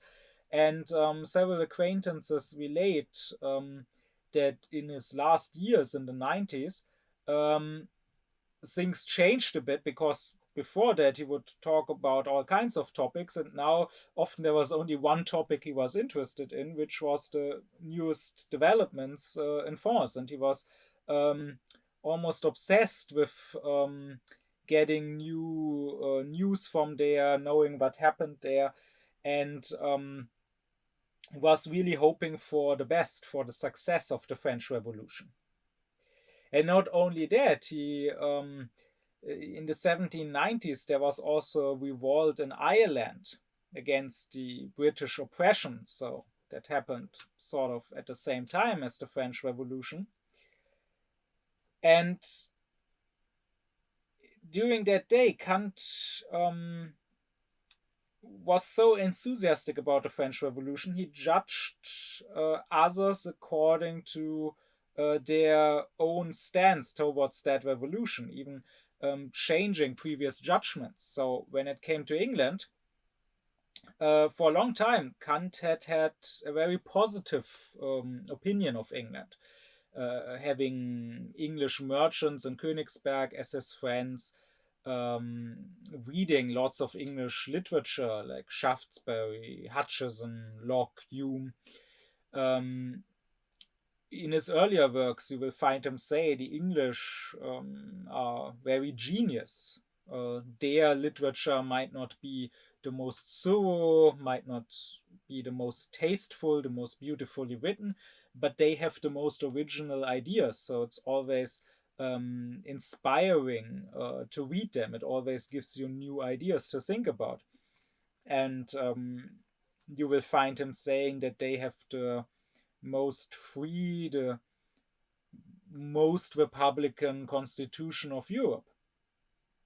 But in those later years, the English turned into the main enemies of revolutionary France, and Kant became very critical of them, and how outwardly they act as barbarians, he would say, wanting to keep every other nation under the yoke of oppression and despotism. And when this revolt in Ireland happened, Kant welcomed that, and Kant hoped for its succeeding. In private conversations, he mentioned that he hoped that the Scottish would also revolt and join the Irish, and that this might maybe overthrow the English king and the monarchy and turn England into a republic also. Now, we know that is not what happened, but that was at least what Kant was hoping for. Hopefully here you can see how superficial and shallow many of the current critics of the philosophers, not just Kant, are. They pick out particular statements of a philosopher, take them out of the whole of his work, of the whole context, and then they accuse him based on that statement, like Kant stating a revolution is always unjust. I mean, even those statements they criticize only superficially. That is only based on their own prejudices. They don't even consider the possibility that their prejudice that they already had before reading that philosopher might be wrong and that that philosopher might be right.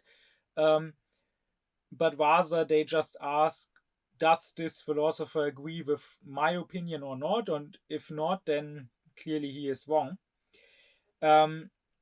They don't reflect, they don't use actual reason instead of their prejudices, asking, what does reason say? Can I justify my opinion rationally? Can the philosopher justify his statement rationally? But even with that aside, the issue is just taking a singular statement. This is precisely why I read all of Kant, all 29 volumes. And even why I read biographies written by his friends and acquaintances after his death. Because otherwise you don't get the full picture.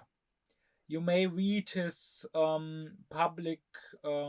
publicized works on the philosophy of right, on the revolution, where he says it's unjust, but then you need to read his notes and his lectures to actually find that he said the revolutions in England, in the Netherlands, in Switzerland brought so much progress.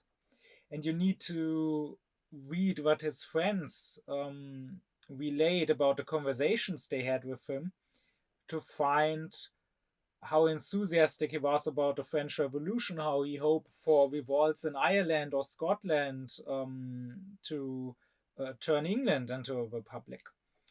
And only if you take all of it together do you get the full picture.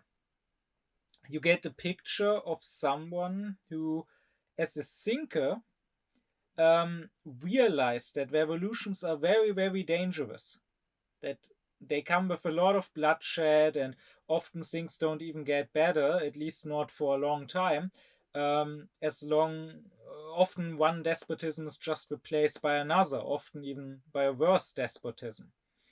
And he was against revolutions in the sense that he was against the state of nature, that he said even an imperfect state, even imperfect laws are better than lawless chaos where only the strongest will prevail, whoever that happens to be.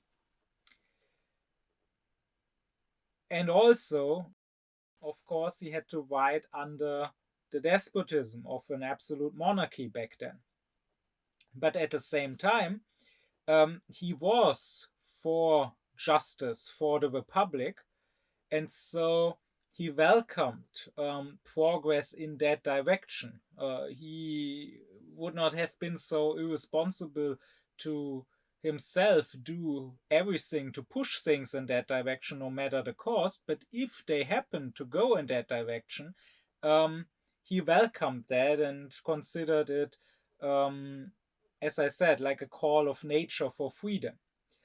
And once again, in the context of the French Revolution and of the censorship that was in place in Prussia back then, his writings against revolutions, calling revolutions illegitimate, very much must be understood as writings against the counter-revolution, against royalists trying to reinstate the old regime.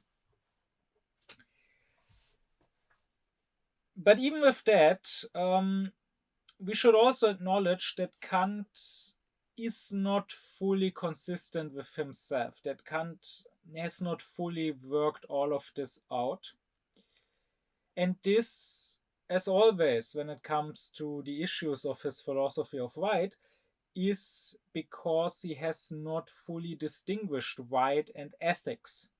And this I discussed in my lecture, what is the right and what is its distinction from ethics.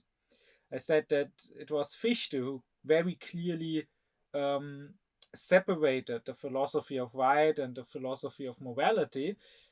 Kant still, to some degree, mixes them up, and that's where lots of issues arise from.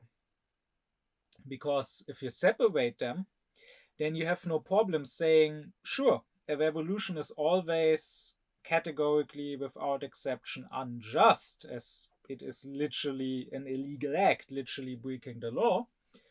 But it is not necessarily immoral. It's not necessarily always breaking the moral law. Now, I don't want to get into what Fichte has to say here. That would be its own lecture for some other day when I will be talking about Fichte's philosophy. But what I do want to say is that Kant only says it is better to live under an imperfect law that is not fully just than to live in the state of nature, which is completely lawless and unjust. And therefore, you should not try to force improvement of the law, to force more justice through violent means, when that will bring you back into the state of nature. But what, I could ask Kant, what if the state is not only somewhat unjust, somewhat despotic, but rather fully unjust, so that this state is indeed not preferable to the state of nature? This is not something that Kant discusses. He could have, maybe, because he at some point mentions different states that people can live in. I talked about this in detail in my lecture on what is justice. He says that the true state, the just state, the republic has three elements. It has freedom, law, and force, enforcing that law. And he says that the despotic state has law and force, but no freedom. But those are not the only two possibilities he mentions. He also says you can have anarchy, where you have freedom and you have law in the state, but no force enforcing that law.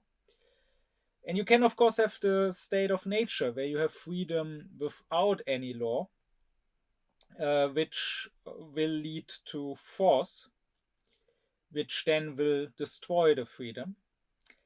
And lastly, you can have barbarism, where you have no freedom and no law, but you have force. So the difference between despotism and barbarism would be that in both cases freedom is destroyed, but in despotism at least you have some sort of lawfulness. The laws might be despotic, they might be somewhat unjust, but at least there's some rulefulness, some regularity to the state. It's not all arbitrary. While in barbarism, you simply have the rule of the strong over the weak, and there's absolutely nothing restricting the arbitrary whims of the strong that oppress the weak. So maybe we could say that, sure, in despotism, since you have some law, you should not revolt, as that would throw you back into the completely lawless state of nature. But under barbarism, you are in a lawless state. So what do you have to lose? The state of nature is bad precisely because here not justice, not the law, but mere strength decides Well, that's exactly what you have in barbarism, right? The rule of the strong. Still, even though Kant does mention this state of barbarism, um, he does so in other places, not where he discusses revolution. When it comes to the question of revolution, he seems to think only of the states of his time, so the despotic absolute monarchies of 18th century Europe. Um, and maybe he did not think of other possibilities because he did not live to see the 20th century with its totalitarian regimes. But here we can maybe think of Hannah Arendt and her work on the origins of totalitarianism. And I have a video on my channel where I discuss Arendt's concept of totalitarianism, particularly in how it applies to Israel right now. And what Arendt says is that the totalitarian regimes of Hitler or Stalin were not simply more extreme, more oppressive forms of despotism. They were not simply different in quantity of oppression, they were different in quality altogether. Because they destroyed the state. They might have first taken over a state as a basis of operation, but essentially they break down the statehood. They break it down outwardly. Their states have no borders, they are constantly expanding. There is no other states that you would respect as your neighbors, but rather there's just territories that you have not conquered yet. And they also break down the state inwardly. They don't rule through laws, not even oppressive and unjust laws. Rather, their rule seems arbitrary. It's a rule by decree more than by law. It's a rule more of the executive than of the legislative. And in that sense, you could characterize totalitarianism as barbaric in a way. The totalitarian movements, like the Nazi movement, the Bolshevik movement, or the totalitarian parties, like a horde of barbarians that just crush everything in their way. And indeed, Arendt does characterize this in her writings as a kind of a new modern form of barbarism. So you could say that in a way, the totalitarian regimes destroyed the state, and therefore they walked us back into the state of nature, where only the strong rule. And then, of course, they, because they had a whole movement or a whole party apparatus behind themselves, were, of course, stronger than individuals or than minority groups. So you could say what is forbidden, what is illegal and unjust according to Kant, is that you, as a citizen and subject of the state, destroy the state and bring it back into the state of nature. Because even a despotic state is better than the state of nature. But what, we could ask Kant, if the state itself, or the rulers who are in charge of the state, destroy the state and throw us back into the state of nature? Revolting now would no longer be an attack on the state because the state already has been attacked and destroyed. Now, you would just live in the state of nature and you would just be defending yourself. And so we could agree with Kant that in mere despotism, you should not start a revolution. So let's take current regimes like in Hungary or in Turkey. Sure, they are despotic. Sure, they oppress minorities like the Roma or the Kurdish people. They also oppress political opponents. They largely control the judiciary and the media. And there's a lot of repression, but still, um, you have some basic rights to live, to not just be imprisoned without any reason, um, to your property and so on. And you have some possibility to state your opinion, to protest, and therefore to maybe change things in a peaceful manner. And so here Kant would surely say you mustn't start a revolution. But we could agree with Kant on this, but still say that, for example, the uprising in the Warsaw Ghetto by the Jews was not unjust, because the Jews under the Nazis, they were essentially in the state of nature, right? They did not live under despotic laws.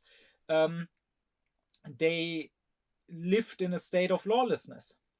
Indeed, this is what Arendt points out, that the greatest crimes, that genocide, can only happen not when you are a second-class citizen, then you are still somewhat protected by the law, but when you are completely outside any sort of legal community, when you are not a citizen at all, when you are just a human being, as free, as unbound as a wild animal that anyone can shoot. Which is why Arendt said that the most important, in a way, the only human right is not the right to live or to freedom or free speech or whatever, but the right to citizenship, because it is the right to have rights in the first place. And this has been built up and further shown by later historians, like, for example, in our day by Timothy Snyder in his work Bloodlands, who clearly shows that Jews in Western Europe, where states were occupied, taken over, but still left somewhat intact, half the Jews there survived statistically, even including in Germany itself. But in Eastern Europe, Poland, Ukraine, the Baltics, where the states were completely destroyed, and essentially you had the lawless Wild West that is the state of nature, and the Jews did not have any citizenship at all. Here, not 1 in 2, but 1 in 20 Jews survived. And we can see the same nowadays with the Palestinians, right? Those Palestinians that are Israeli citizens, sure, they might be second-class citizens. There might be many issues in Israel. I mean, they make up like 80% of murder victims in Israel, while only making up about 20% of the population. But still, they have some rights, and even though many would like to get rid of them, and not just the fundamentalists and far-right parties in the government. I mean, there are polls where Israeli citizens are asked, and many of them would like to get rid of their Palestinian citizens. It's not so easy to get rid of someone once he is a citizen. The law protects you even as a second-class citizen to some degree. But those Palestinians that are not citizens at all, those in the West Bank or in Gaza, they are in the state of nature. They are under the barbaric rule of the stronger party, which of course is Israel right now. And so therefore, they cannot be accused of committing an injustice when they fight back, because they have no justice at all, not even an imperfect justice. We can agree with Kant that it would not be good if anyone always felt free and justified in revolting when there's some injustice. because there always is some injustice. Again, where would you draw the line? No state is absolutely perfect and just. But when there's only injustice, when you are not protected at all by the law, then who could accuse you if you revolt? If you yourself turn to violence, since the other side is also dealing with you only through violence, not through even the most unjust law. And so again, we could say in a regular despotism you must not revolt, but the Warsaw Ghetto uprising, totally justified. And while Kant does not outright say this, I would say that there are statements that Kant makes that would indeed allow us to draw this conclusion. And that would have maybe led him himself to draw this conclusion if he had known the totalitarian regimes of the 20th century. For one, Kant often says a law that does not protect me cannot oblige me. So I can only expect it to follow a law if that law does not only command but also protect, right? So I mean, imagine the state of nature where there are no laws at all, you're completely unprotected. Now imagine someone coming to you and saying, well, I want to be safe from you, so I want to make it a law that you cannot murder me, and you must promise to follow this law. From now on, you have to give away your weapon. From now on, you're forbidden from murdering me. But imagine that person also saying, but I will not submit to this law, so I am still free to murder you if I want. You give up your weapon, but I keep mine. Why would you submit to such a law? Why would you give up your weapon? That would only be stupid. That would not be just, that would just be dumb. And no one can expect that from you. Now, if the other person were to say, I will also give up my weapon. If you promise to not kill me, I promise to not kill you. We will both be under the same law. That would be a different matter. But if he insists to still remain free to kill you if he wants, then the smartest thing you can do is to also insist on staying in the state of nature. Because while it is an unjust state, while it is a dangerous state, at least you may be able to protect yourself. You may be the stronger one. While if you just give up your weapons and submit to a law and let the other person rule, you are clearly from now on the weaker one and completely at the other's mercy. So you can only be expected to follow a law if the law also grants you protection, right? This does not just go for murdering. Like, the law can tell you you mustn't steal from others.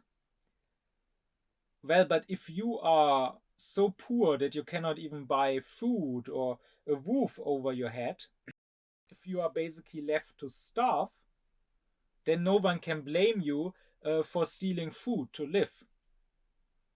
If the state had offered something else, like if in the state there's social security and poor people get money by the state or food stamps or whatever, then maybe we can say, okay, you should not have stolen food. That was, you were breaking the law. That was an injustice. You should follow the law that commands you to respect others' property, because the same law also makes sure that you get some property, at least enough to live off. But if the law does not protect you at all, why should you be expected to follow it? I mean, for that very reason, Kant says there might be special cases where you can do an action that under normal circumstances the law would forbid and normally would be an unjust action without being punished for it, with being excused. And that is if you are under circumstances where the law cannot protect you and where the law cannot threaten you with anything that would be worse than whatever happens to you if you don't do this action, right? So the law can say normally you mustn't kill, but let's say someone attacks you, tries to kill you, and in self-defense you have to kill him.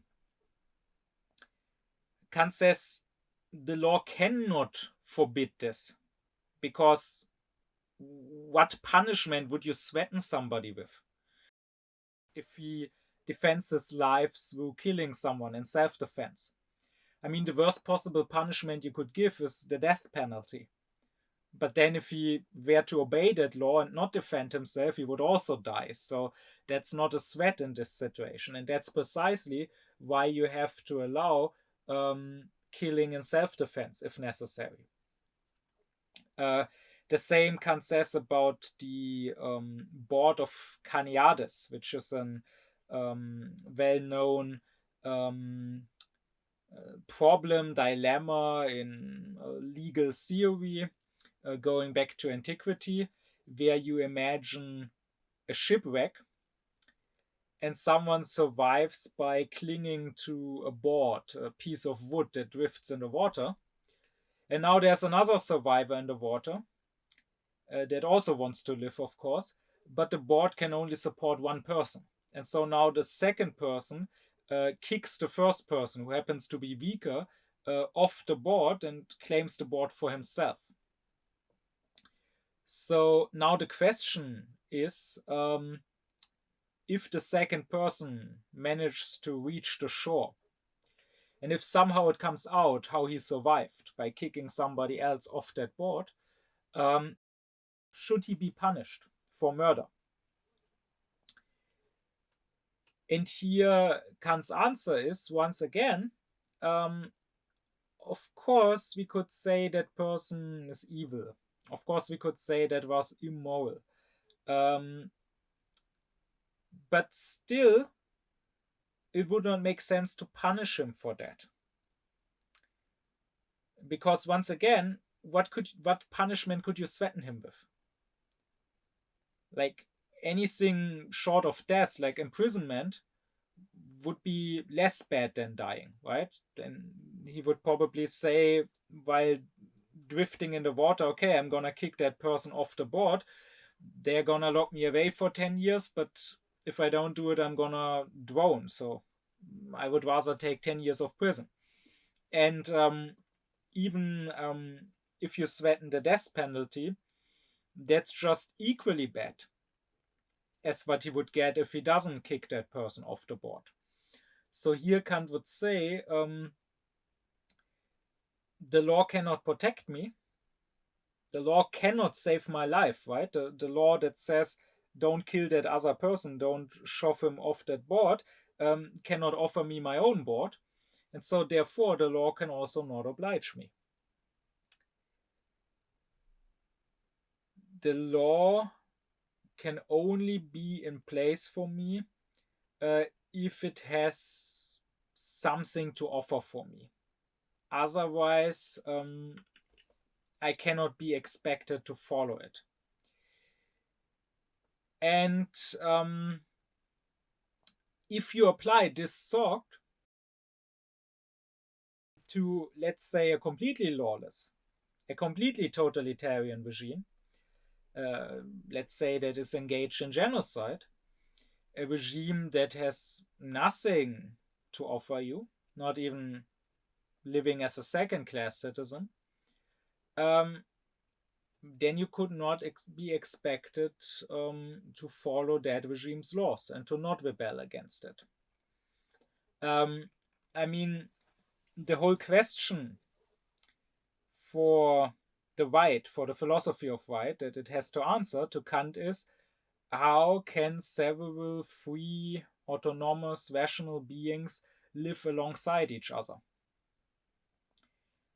Well, in the case of the board of Carneades, nature says they can't. They can't live alongside each other peacefully. There is only a board for one person to survive. And so therefore, the right is silent here. The law has nothing to say here. And this we can, I would say, apply to a totalitarian situation. Also, as a last point, that is also interesting in this context, what Kant has to say about slavery. Kant was, of course, against slavery. And he says, if we have slavery, then we are turning people, at least legally, into items. Here you can go back to my lecture on the different types of legal relations, where I said that to Kant, in legal terms, everything that exists is either a person or an item. A person is a rational being that has autonomy, and an item is not. So everything from a lifeless object like a stone to an animal is an item. This often gets criticized because people misunderstand it, as if Kant would say the animal is exactly like the stone, as if he was saying it's not sentient, it does not feel pain when you abuse it or whatever. But that's not the point. The point is just that it has no autonomy, no rationality. It cannot set its own purposes. It just follows the laws of nature, it follows its instincts, and therefore it has no dignity. But he says about animals and how to treat them, by the way, I will soon discuss in a separate lecture. But the point is, everything is a person or an item. Human beings, since they are rational, should be treated as persons and therefore as free, as autonomous. In slavery, we reduce them to items, which we shouldn't do, which is immoral. But if we do it, then in legal terms, they really have to be considered as items. And what does that mean? Well, Kant says there's an item right and there's personal right. Item right you have when you own an item, like your house, your car, including once again an animal, your dog. A personal right you have when you own not a person, because that would be slavery, but certain actions of a person. When you made a contract with someone and that someone promised you certain actions to work for you in a certain way or whatever. And the item right means not that you have a right towards that item. It means that you have a right towards other persons in regards to that item, right? If I own a house, what it means essentially is that I have a right towards other people in regards to that house. Other people must not enter, must not occupy that house, must not tear down that house without my permission. But it does not mean that I have a right towards that house as such. I mean, the house is just an item. It's an object, not a person. So if the house were to break down, I could not sue the house. Maybe if I had a contract with workers and an architect who built the house for me, maybe I can sue them for doing bad work, but it would not make sense to sue the house, right? Likewise, if my car breaks down, or if my car, because I did not put in the brakes, happens to start rolling down a hill when I parked it there, or if my dog does not follow my commands, or if my dog happens to run away from me, I cannot sue my car or my dog. That would be ridiculous. If somebody else steals my car or bashes in my car windows, or if somebody else steals my dog or shoot him, I can sue that person because The item right means I have an exclusive right to that item. I have the right to tell everyone else to stay away from that item. But it does not mean that I have a right towards that item as such, because an item is not a legal person. I cannot take an item as such to court. The item has no rights. It can be possessed, but precisely for that reason, it has also no duties, right? Again, a law that does not protect me cannot oblige me. Items are not protected by the law. They are not obliged by the law. So, Kant says, what this means for slavery is, if we turn a human being into an item in legal terms, then afterwards, we cannot treat him legally like a person and say that he has obligations. Since he has no rights, he also has no duties. And that means the slave who runs away is like the dog or the cat or the bird who gets away from his owner.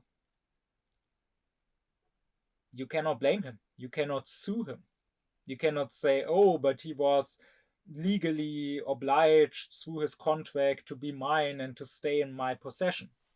You can, of course, try to get him back. You can run after him, but you cannot sue him. And likewise, even if your dog bites you, you cannot sue him. You cannot say that the dog harmed your rights. Maybe a dog that is too savage, that keeps biting people, will be put down to protect people. But that is not a punishment as such. That is not the death penalty because the dog broke some law. That is just protecting yourself from a piece of nature, so to say. And in the same way, Kant would say, if a slave rises up and kills his master, sure, the other masters, because they happen to be stronger, might use their strength to punish the slave, to kill him in retribution. But this is not a legal proceeding. This is just both being in the state of nature, so being in a war against each other, and just the stronger side doing whatever it wants. But you cannot say that the slave who killed his master broke the law, committed an injustice. He's outside of the law. The laws don't apply to him. And so you cannot say that the slave has a right to rise up against his master and to kill his master. He does not have a positive right. That is, he's not allowed to do it. There's no law saying he can do this. But at the same time, you cannot say that the slave has no right to do this, that he is forbidden from doing it. Rather, he is simply outside of any rights or any prohibitions. And this, what Kant says about slavery, I think once again we can apply to the question of revolution. If the state is merely despotic, if I'm still a subject of the state, still a citizen of the state, although with limited rights, but still somewhat protected by the law, I should not revolt. Okay. But I would say, expanding up in Kant, if I merely have the status of a slave, having no rights at all, being reduced from personhood to an item, then I'm not committing an injustice by revolting. And here once more, I point you to Hannah Arendt, because Arendt describes totalitarianism as essentially destroying personhood, essentially trying to turn human beings from persons into mere objects. And she does indeed also describe it in terms of slavery. She says that people in totalitarianism live under such conditions as slaves in antiquity used to live. So she says that in a way, the totalitarianism of the 20th century is not a completely new form of government. It existed even in antiquity, but back then it only ever applied to certain groups of people. And that is precisely why it was not noted, why it was not described as its own form of government, because of course those people who talked about politics were free people and they didn't care what happened to the slave. They didn't bother contemplating their condition. So the new thing is not the form of ruling as such in totalitarianism. The new thing is that it applies not to a specific class of slaves, but that it is applied to everyone. That suddenly everyone is treated like a slave and there are no free citizens at all. But still, Arendt does describe it in terms of slavery. And since Kant says the slave is not committing an injustice by murdering his master, we could agree with Kant that revolutions in despotic regimes are unjust and should be avoided, and still say that in a totalitarian regime, trying to rise up against Hitler or against Stalin would not be an injustice, because you don't live in a state, you live in the state of nature. You live under conditions of barbarism. You live under the rule not of an unjust law, but of completely barbaric force and violence. And here you could respond with violence. But this is what Kant has to say about the question of revolution. And with that, I am at the end of my lectures on Kant's theory of states right. I talked about how should the state be, what is the state for, why do we even need a state, what should the state do with criminals, how should the state be run, and now I talked in 2 lectures about how should the state be improved, how can we get from despotism to the republic. The public right has 2 more levels in Kant's theory. There's not just state right, there's also the right of nations, so international right or international law. And above that, there's cosmopolitan right. And I want to talk about these 2 levels also. And I think as a transition, it makes sense to talk about the postures we should take, for one, towards the state. That would be the posture of patriotism. And then on the other hand, that the posture that we should take that goes beyond the state, and that would be cosmopolitanism. And so these 2 is what I want to discuss next, before then turning to the right of nations and the cosmopolitan right. My deep thanks be to my supporters: Leo Allmann, Cenkubilay Altu, Thomas Doringer, Gernot Klaufen, Benjamin Lehning, Ökobong, Alexander Reuter, Lisa Rinner, Spendierhosenträger, Ron Suhl, as well as to all others who support me and my aufkläring cause.